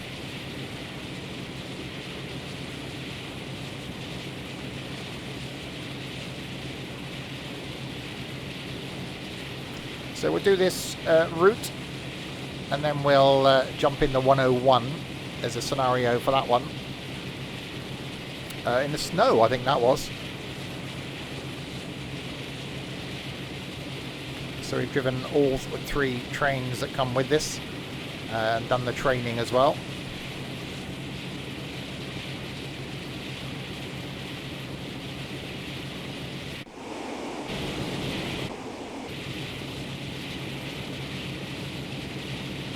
I really am becoming a fan of Train Sim World 2. I wasn't a fan of Train Sim initially, but I really am liking it. You know, I would love longer routes, but you know, understand there's a restriction there, albeit for console use or to not cross over with Train Sim too much.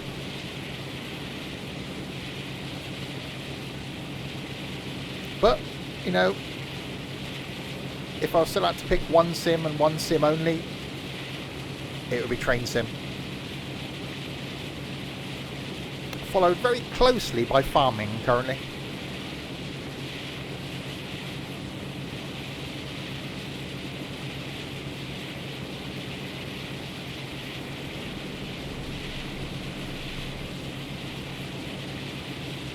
Right, 13 miles to go to Slough.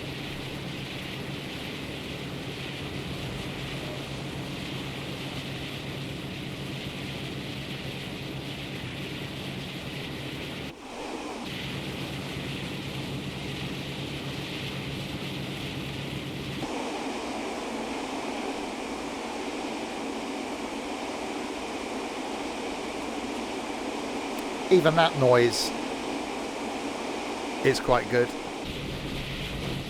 The only thing I would say is that in this era we didn't have continuously welded track. So you had the clickety-clack, clickety-clack, clickety-clack, clickety-clack. And this is modelled on being continuously welded track, obviously.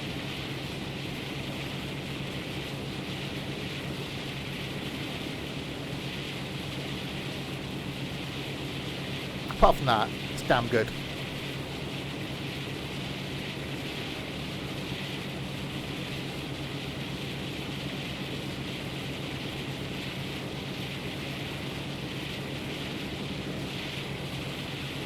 .88 miles an hour, Back to the Future speed.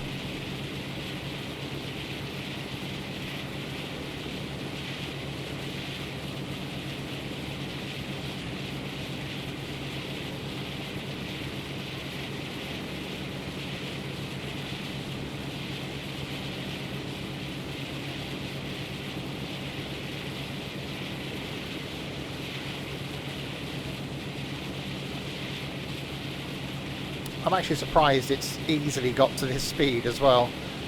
I thought it might not have done.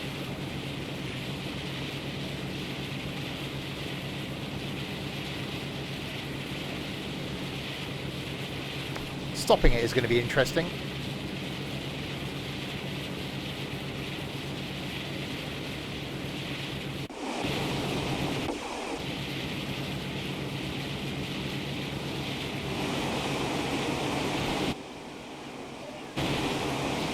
Oh, diesel smoke in the face.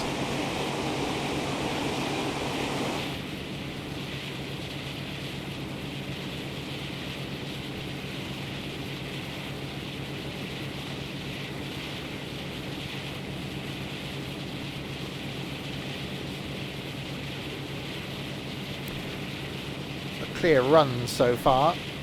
Hopefully it carries on.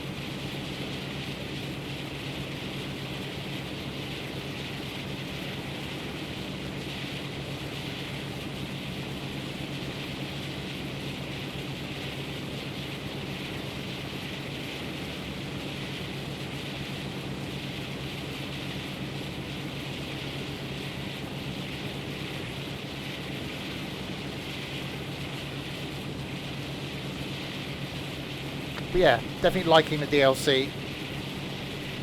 Well worth it.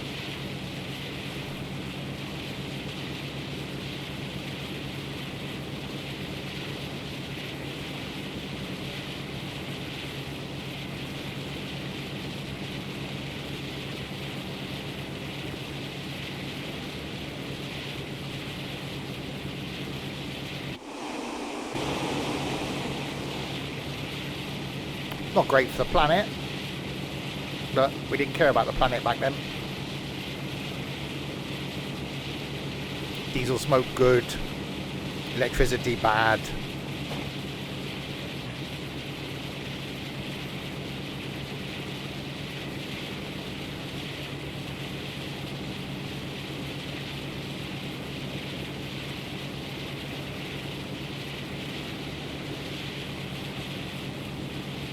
Oh yeah, definitely nothing wrong with a bit of clag.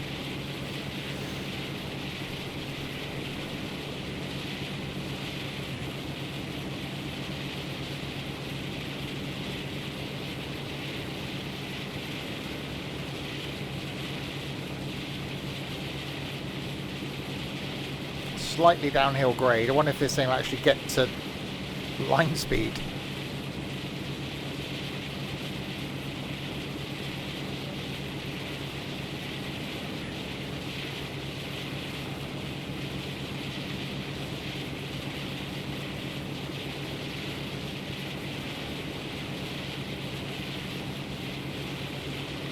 Because it's pretty much been come out of Paddington and just go flat out.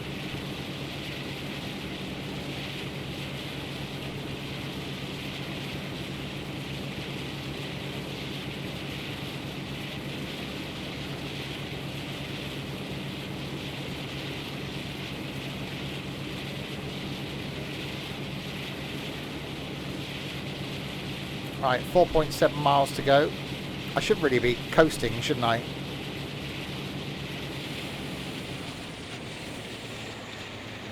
Conserve a bit of diesel and all that.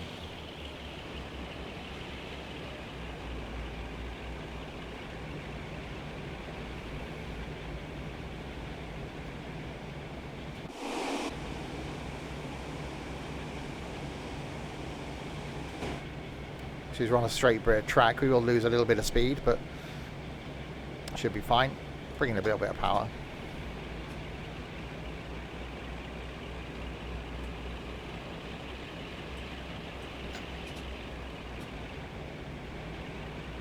Even that noise in the background where you're engaging the throttle is actually quite cool.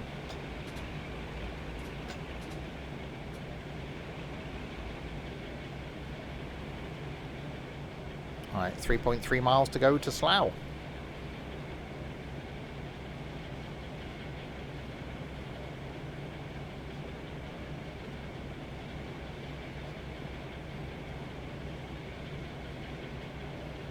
And then we'll jump into 101 for the scenario, or one of a couple of scenarios, but we'll do the shorter one.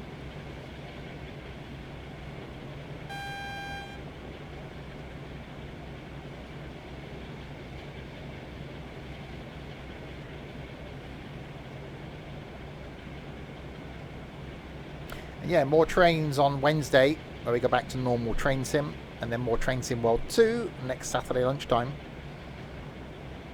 But tomorrow night, back with some OMSI driving for the bus company. That'll be about 6:30 p.m. Wednesday then, same time, will be train sim. Thursday night will be farming, looking at our new farm in FS22. Friday night is going to be some multiplayer Forza Horizon 5, which I'm really looking forward to. Did some of that in single player yesterday.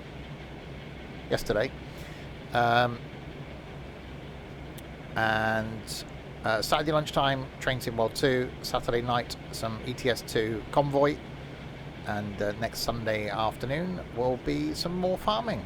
So loads of stuff coming up over the next week. Okay, 1.2 miles to where we're stopping. We've got a yellow. So we'll apply some brakes.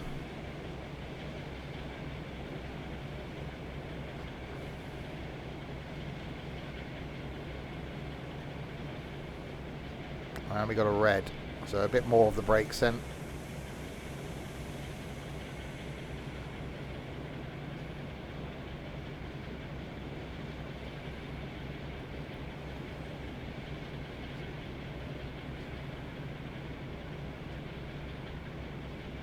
Right, bring the speed down early.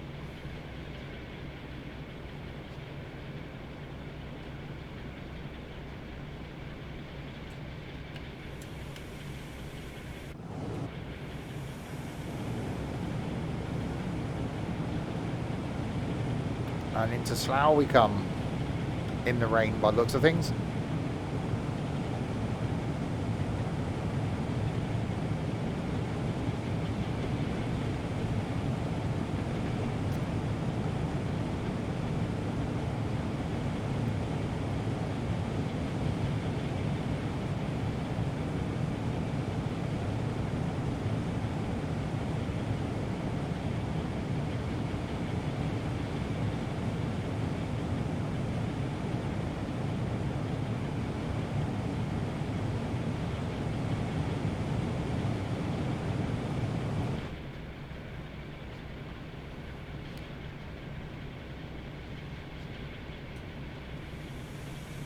Okay, a bit of braking.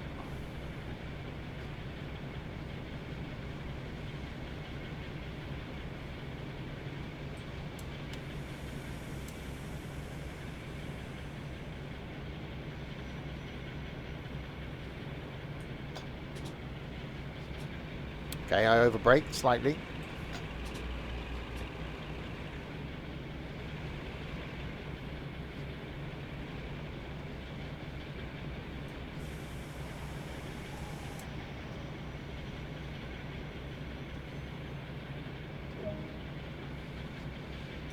Unlock doors.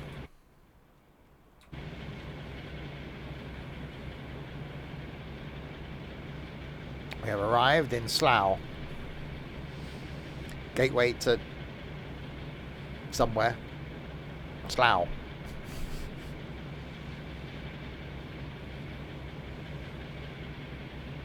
If that's all there is in this scenario, I don't think it was an hour long, was it?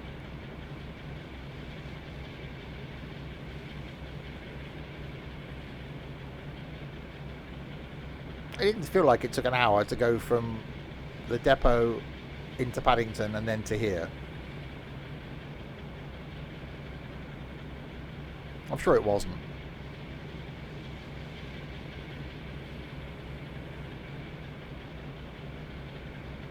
Slough, gateway to Reading.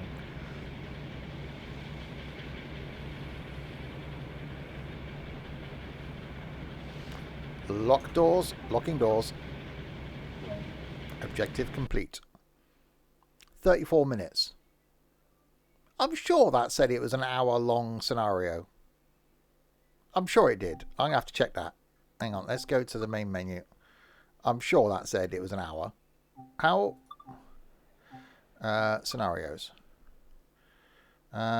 Pickup line. 60 minutes. That took 34. How do we do the scenario 25 minutes earlier? 25 minutes quicker. That's a thing. Okay. So that one, that's what we want. There we go. So this is what we're going to end in then. The all change. What's the nighttime one? Do you want to do nighttime? We won't see much, are we? Oh, we'll try it. It's the 101.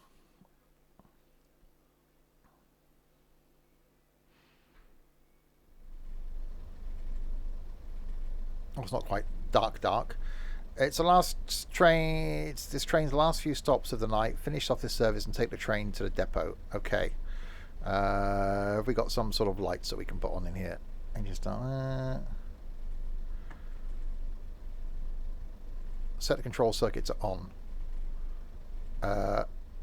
Okay. Set the reverser to forward. Join the Discord. Thank you very much. Set the driver's brake to release. I'm trying to destination light on white. Engine start. You think they'd put the cab light switch visible so that you can actually, you know, see it at night? It's not back there, is it?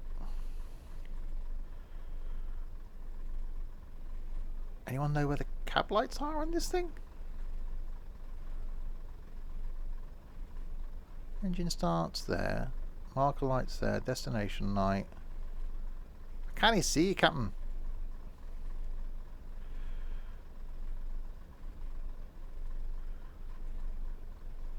There's nothing. What's that? Panel light. Hang on. Panel light was there. Guard buzzer. Horn. Put big light on. Oh no, we haven't got a... There is a cab light. It's a light up there. Ah, left cab light. There we go. There we go. We found it. Right, set the brake to release. Right, let's open windows.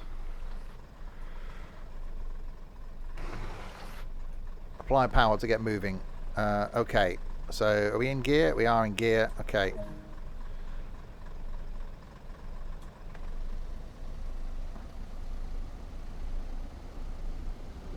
Right, next stop, Burnham. So where are we stopping at? Stopping at Burnham, Taplow, Maidenhead, Twyford, Reading. Okay. So we've got to do the whole gear changey thing now.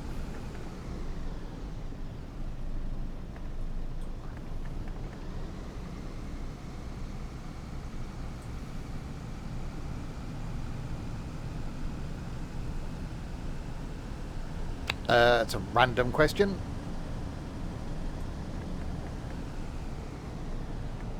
Burger, I suppose.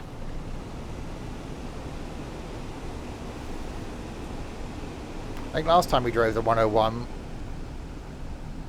we just left it in fourth. It got moving.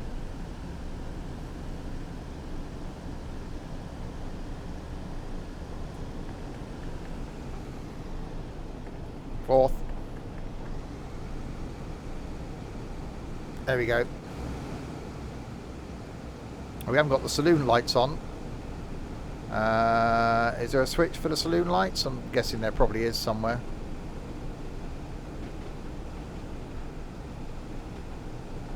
I don't really care. I'm not sat in the back in the dark.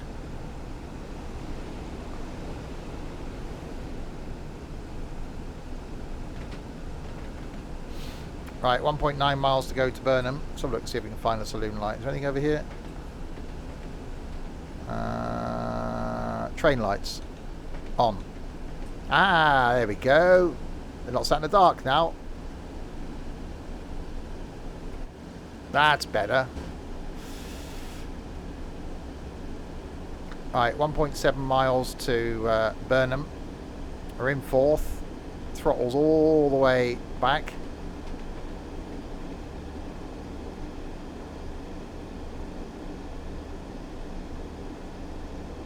First day on the job. I don't know how to turn the lights on. Let's find a switch for the big light.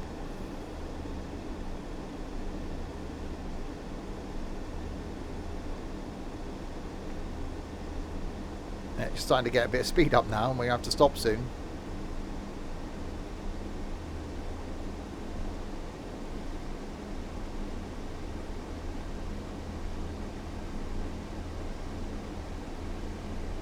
Someone said I should use the 101 on my annual long trip instead of the Pacer.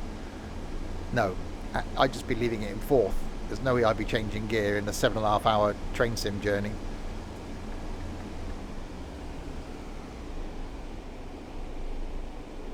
I nearly used the Thumper last year, but then had a change of heart at the very last minute and decided to use the Pacer.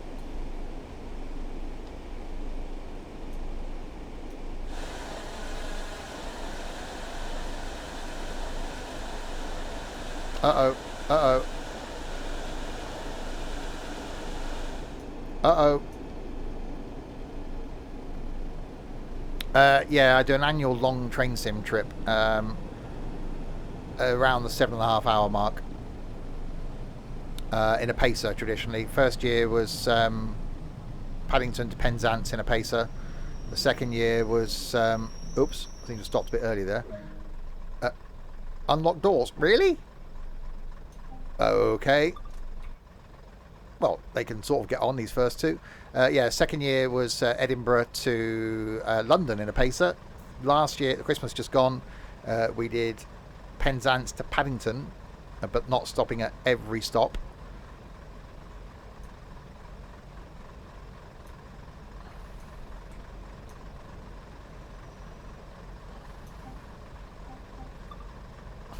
We sort of started moving then and the doors closed. This year is probably going to be London to Edinburgh in a Pacer, not stopping at every stop, just stopping at key stops. They're all on YouTube, should you have 7.5 hours to spare. Some of my most watched train sim content is a 7.5 hour trip. It's like, what? Have you people got nothing else to do with your time?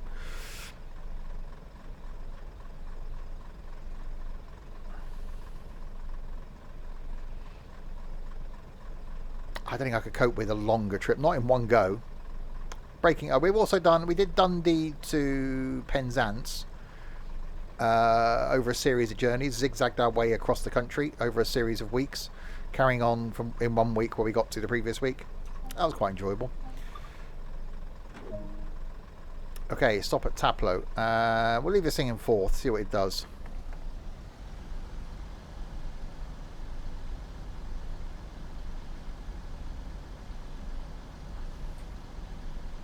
Release of brakes would probably help as well.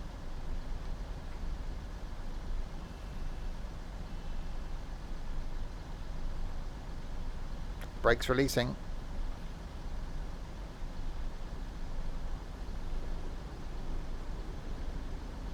There we go, you don't need gears.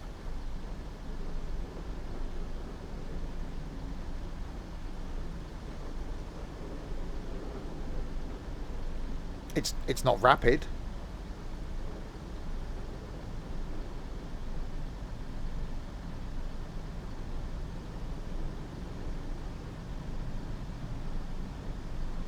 Yeah, it's definitely not rapid.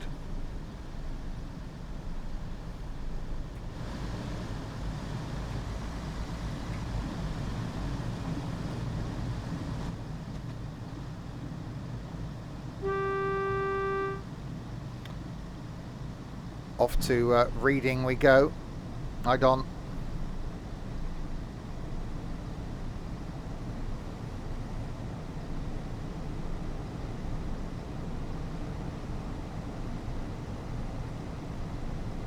Yeah, I don't think leaving in fourth was probably the best idea.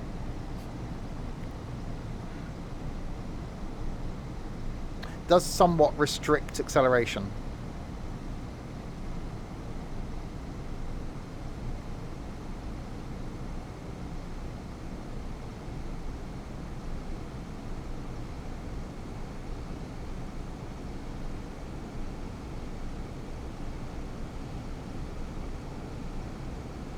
Oh, see, now it's starting to build up a bit of speed. There we go.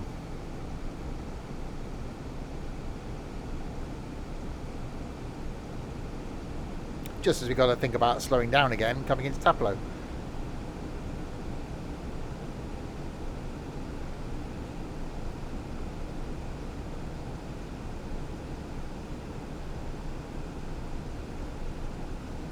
Yeah, we'll definitely do the gear changey thing for the next one, rather than try to leave it in fourth.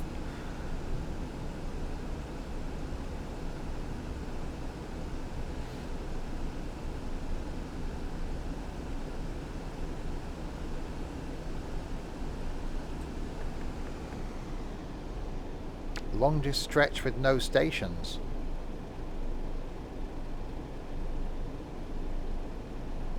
I don't know in the UK what the longest distance between two stations is. I'm not sure. Somewhere up in the Highlands, I should imagine there'll be long distances, maybe.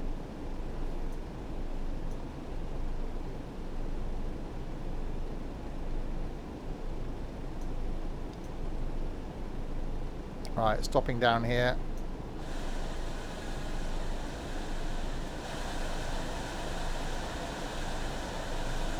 Maybe. Possibly.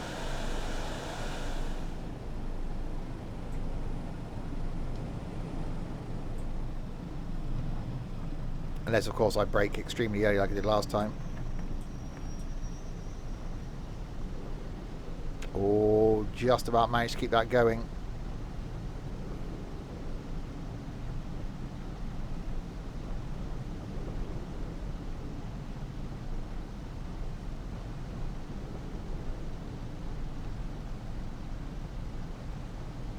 Welcome to Taplow.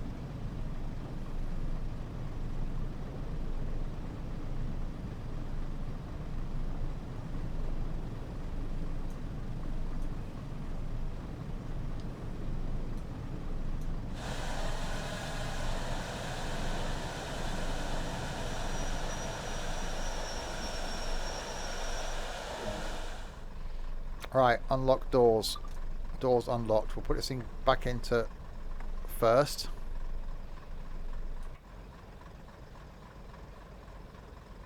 Oh, it does look good.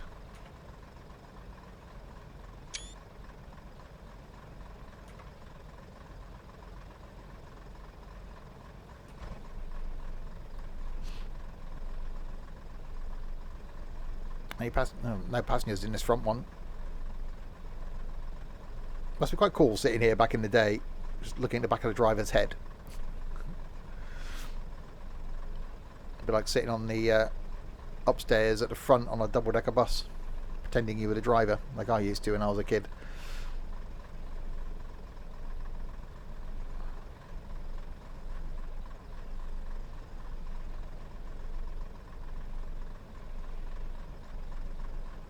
Right, lock doors. Right, stop at Maidenhead. Okay, so we're in first this time. So, release the brakes.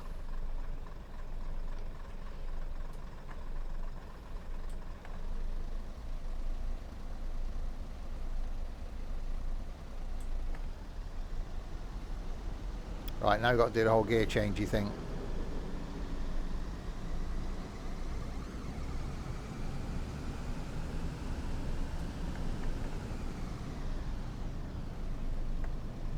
Oh god. Okay, yeah, that didn't work well. We'll go straight into third then. Blinds here you can pull down. So yeah, so you couldn't see through, I suppose. Okay, we sort of missed second.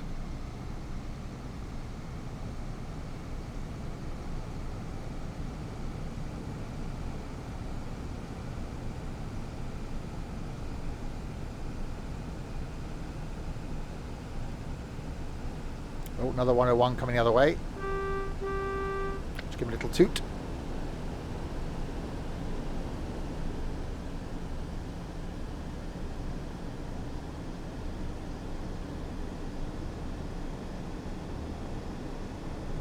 Okay, off the throttle, into fourth. There you go, back on the throttle again.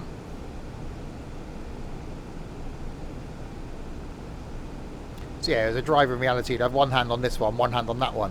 So it'd be quite a slick procedure. Push that forward, pull that back. And then obviously you've got the brake as well.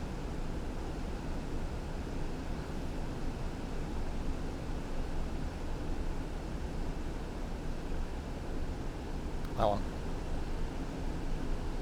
And your little shaft you can put in your hand.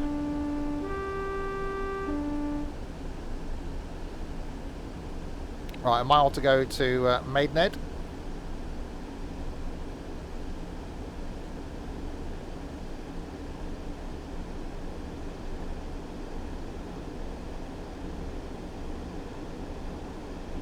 Yeah, really glad I invested in this. Really enjoyed the addition to the Great Western Line.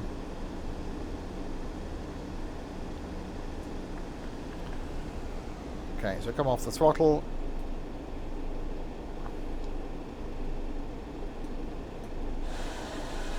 Apply a bit of breakage.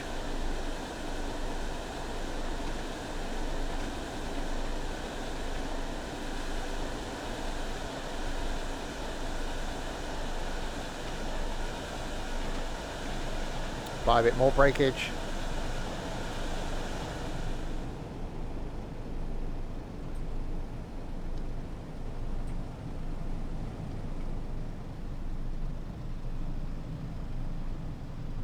Definitely a case of getting the brakes right.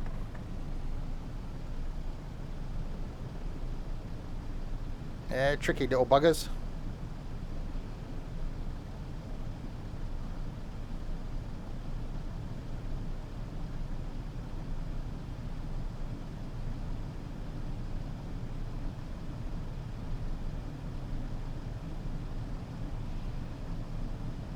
Arriving at Maidenhead.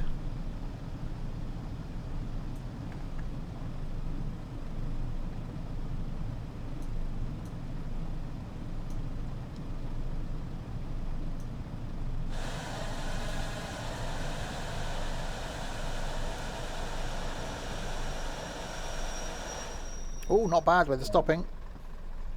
Right, unlocking the doors. Right, that back into first.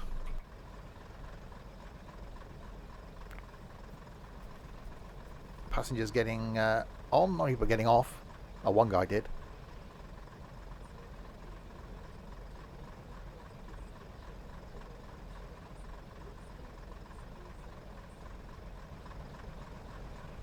Well, not many of these are left preserved anywhere. Just imagine there's a couple of heritage lines have got 101s still trundling about. Problem is, it's with all the trains, you know, those iconic bits of the Blue Era and stuff, you know, keep coming out of service. Surely the heritage lines are like, we haven't got any room. We haven't got the ability to keep these things maintained. You'd almost think that there'd be which is a shame because it's private, it's individual companies, isn't it, until rail gets renationalised fully, that you'd think it'd be in British Rail's interest to keep some of these trains running as a historic section, you know, that they fund. So they come out of service, but we'll keep them running and run historic routes on the main line from time to time. Right, Twyford is next. Right. Releasey.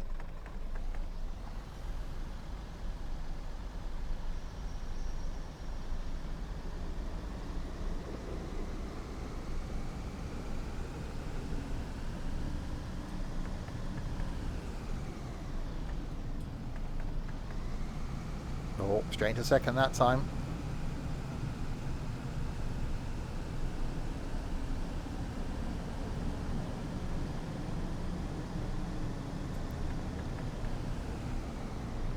Third gear, 23 miles an hour.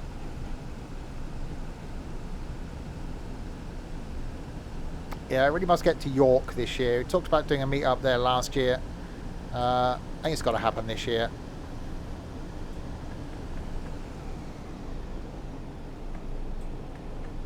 Went to Crewe 2 years ago. What a disappointment that was.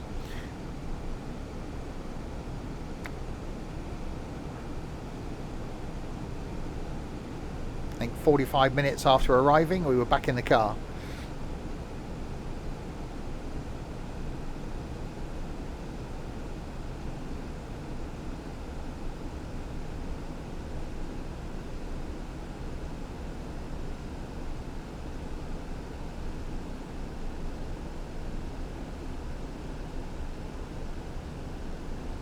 Right, 6 miles to Twyford, and then it's Reading, and then into the depot.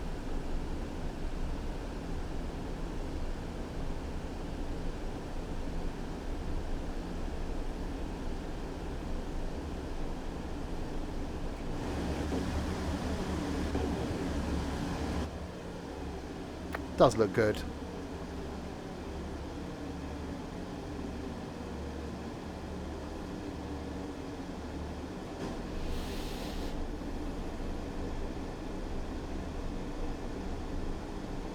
You know, I remember going on when I was a kid, trains with the Harry Potter style corridor. I remember going on to a couple of those and then walking down trying to find an empty compartment, or, you know, you'd sit in a compartment with one person in and just sit there and be quiet.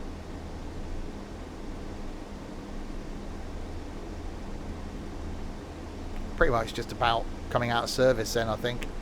HSTs were the biggest part of my train journeys.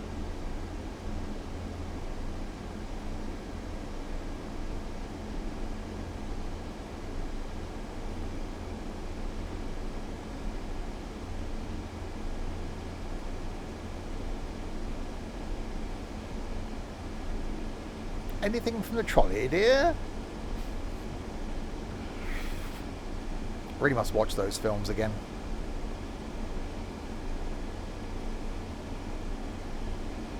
Right, 4.5 miles to go to Twyford, and then it's Reading.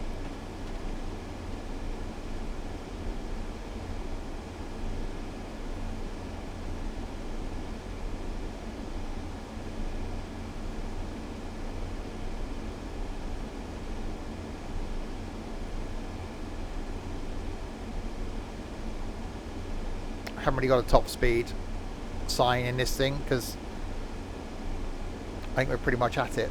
65 miles an hour, that's all you're going to get.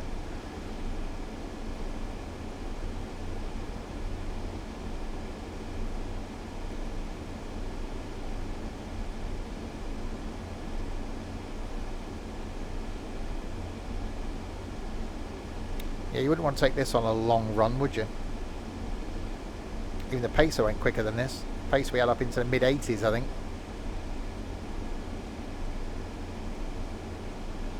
I'd love to get the Pacer in Train Sim World 2. I really hope they do one day.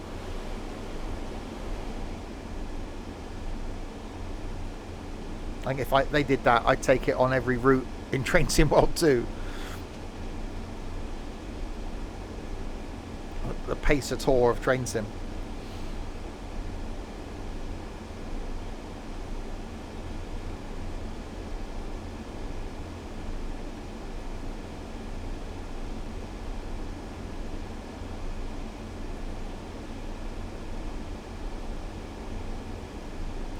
Okay, 2.7 miles to Twyford, then it's Reading, and then into the depot.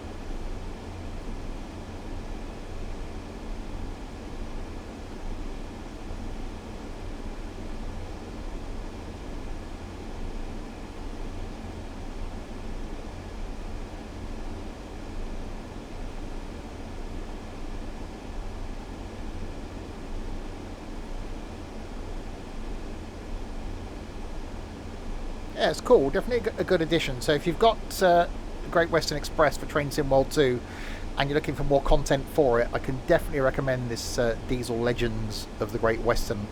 It's really good. Gives you more scenarios, more trains, more timetabled routes as well in those trains. It's really cool. Back in the good blue diesel era.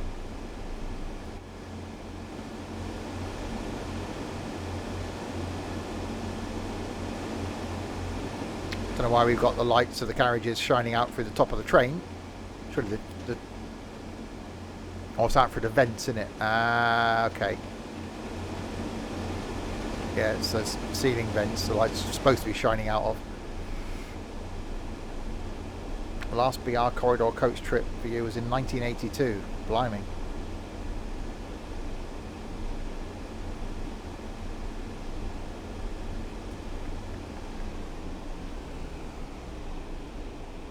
Right, a mile to Twyford. So bring in a bit of brakes.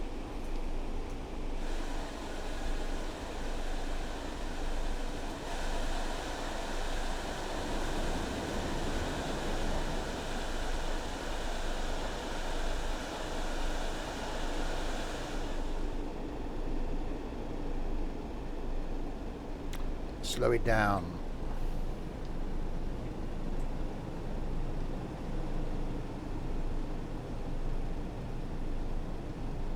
And come off the brakes a bit.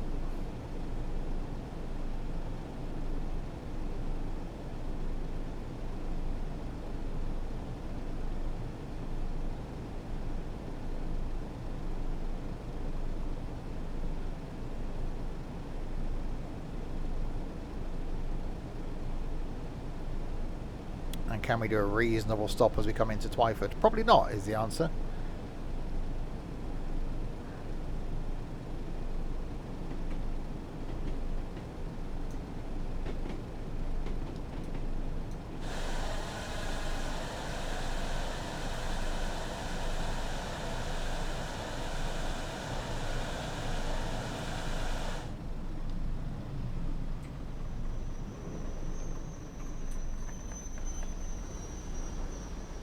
Oh, only just saved that. Only just saved that. Otherwise it would have stopped extremely early. I was right. It wouldn't be a good stop into Twyford.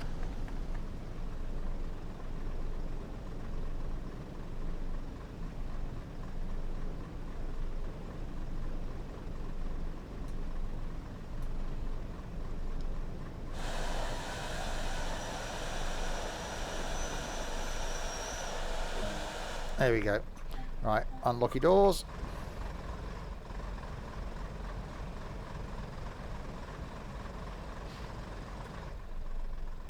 Do the geary thing back into the one.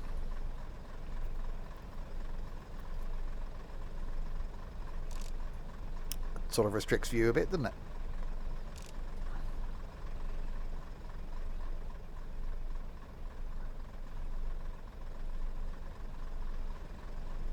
Imagine it wasn't a very comfortable place to spend like an 8-hour shift. I never used to think about ergonomics back then, did they? We care about the driver comfort. Nowadays he's got to have an ergonomic chair and brakes every so often. Then it was off you go. I'll see you in 8 hours.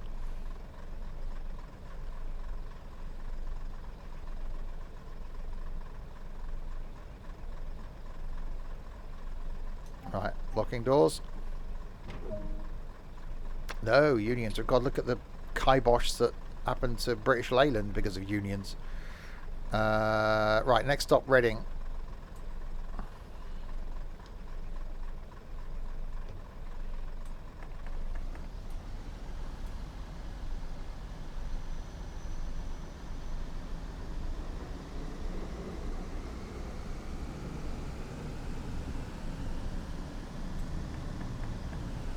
Right, second.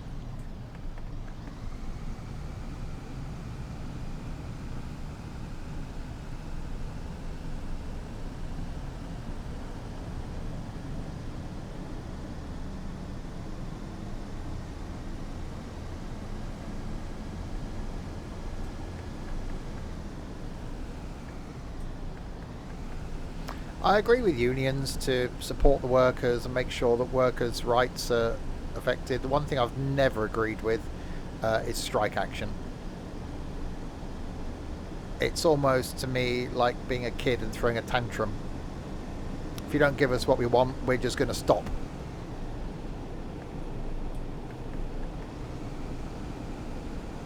Oh yeah, I can imagine coming out of the steam era into this. It's like, wow, I'm not going to get covered in soot and grime anymore.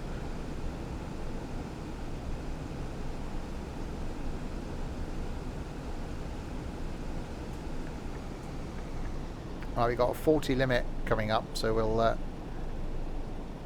yeah, I get a seat. I get to sit down. Yeah, where do I cook my bacon sandwich, though? Where's the firebox?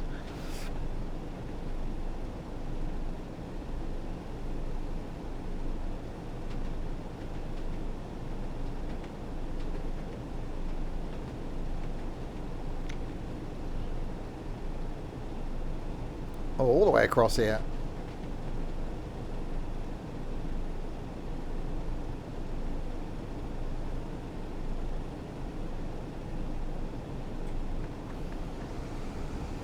Okay, full throttle.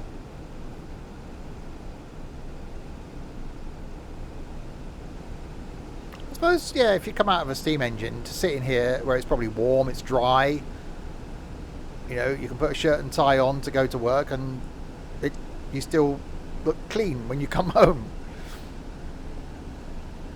Your family aren't hosing you down in the garden before you're allowed in the house.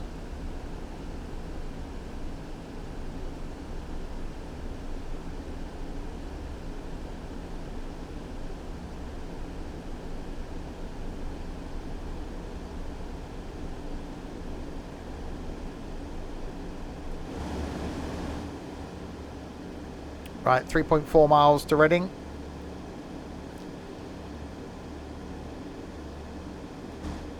And then we got to trundle it into the loco shed.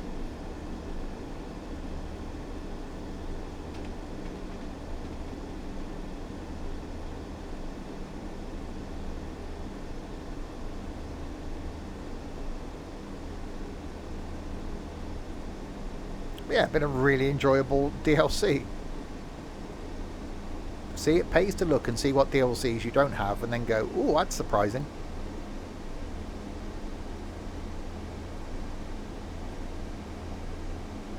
And more train sim content, always good.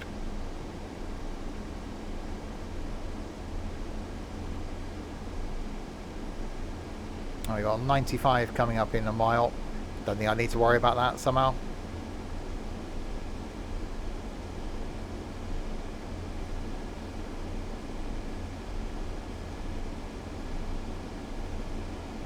I do need to worry about this yellow though.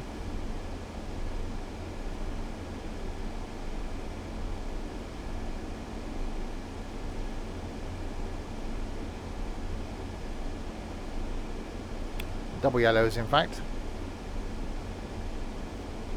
So next one's going to be a single yellow. So we'll coast it.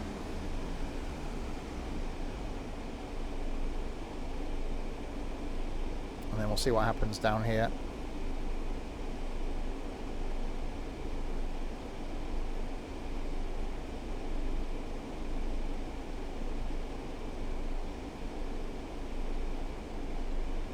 Hopefully it doesn't give us a red further on, because that won't be good.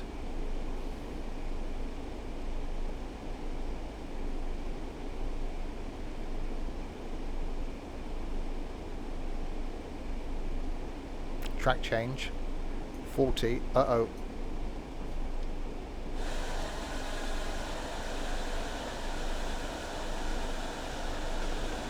Okay, slight bit of speeding there.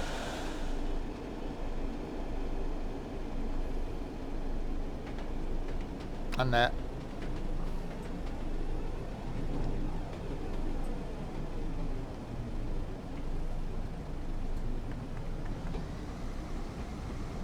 Okay, well, that was one way of slowing down.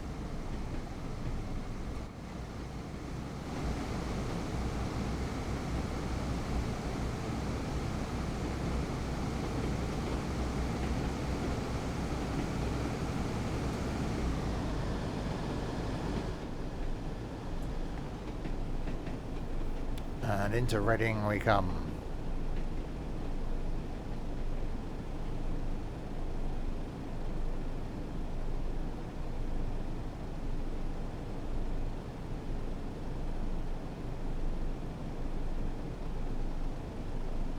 Another track change.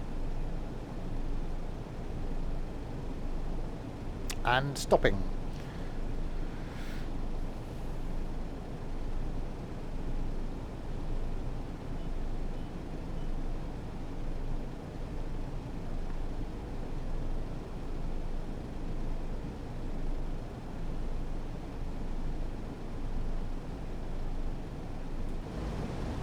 It does look so good. Even at night, I forgot how good it is. I don't normally like doing night routes, but the lighting's pretty good.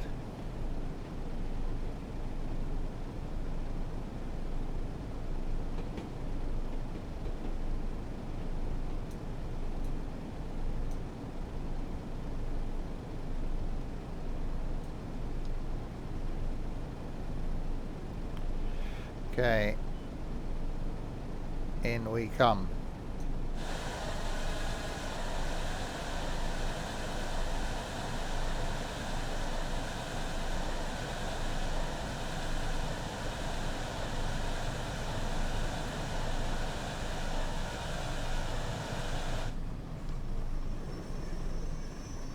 I'll stop a little bit early.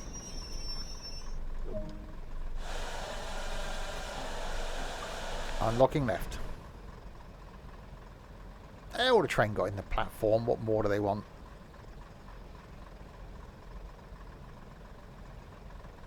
That's quite cool, actually.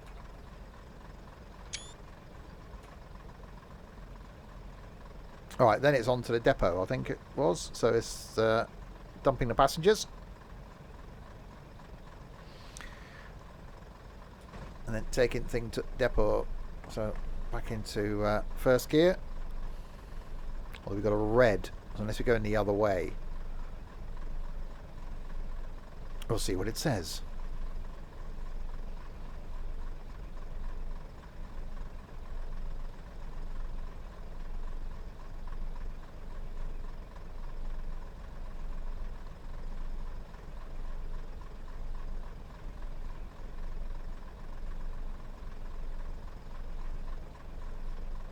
Lock doors. Oh yeah, stop at Reading Depot, 500 yards. Okay.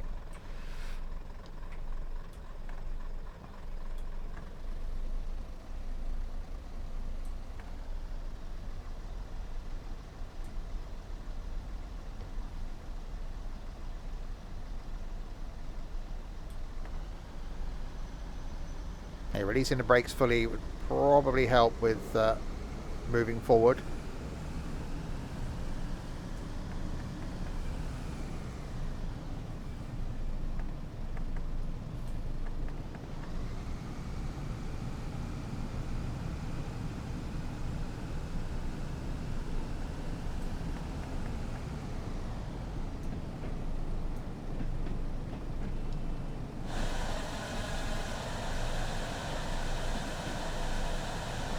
Oh, see, just about.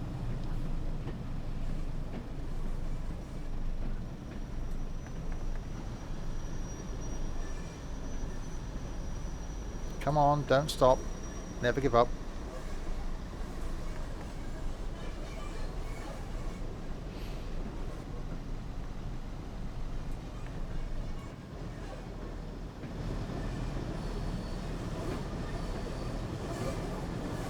And into Reading Depot we go.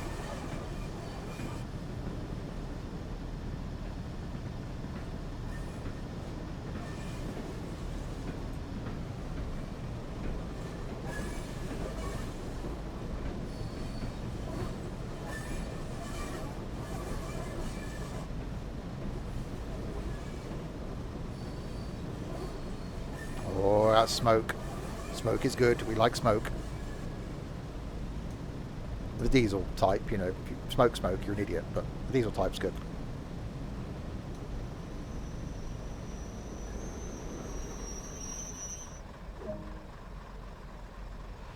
Okay, set the gear to neutral. Set the reverser to off. Set the control circuit to off. Good job, let's call it a night. We're not going to shut down the engines.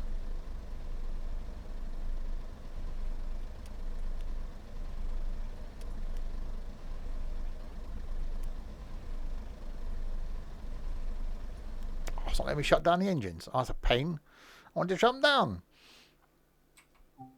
There we go then. That was the Diesel Legends of the Great Western, which was, I have to say, damn awesome. Just get some audio back. There we go. Yeah, so in addition to the Great Western Express, which I can highly recommend, gives you, that's the words. So it adds the Class 52, which we were in earlier, the Class 101 that we were just in, and a little 08 shunter. 5 scenarios, 24 hours of activities, so loads of extra timetable routes, but you've got to own the Great Western Express to have it. Awesome, can definitely recommend it. Glad I looked this morning to what I didn't have for Train Sim World 2 and bought that. More Train Sim back on Wednesday, more Train Sim World 2 back next Saturday. The next stream is back tomorrow night, about 6:30 p.m. with some OMSI 2 driving for the bus company in multiplayer. Wednesday, Train Sim. Thursday night will be farming from multiplayer farm. Friday night is going to be some Forza Horizon 5 in multiplayer. Next Saturday lunchtime, more Train Sim World 2. Next Saturday night, some ETS2 Convoy. Next Sunday lunchtime, more farming. So loads of stuff to come over the next week. Thanks to you lot in chat then for keeping me company for the last 2.5 hours. And to this lot as well. So thanks to Crispy, Dylan, Larwood and Nightbot for doing no moderation, because you guys are awesome. To Dutch, to Bullet King for following, and to Bounty Pacer for resubscribing. Thank you very much indeed. I will be back with some idiots tomorrow night at 6:30 for some OMSI 2. Until then, if you have been, thanks very much for watching.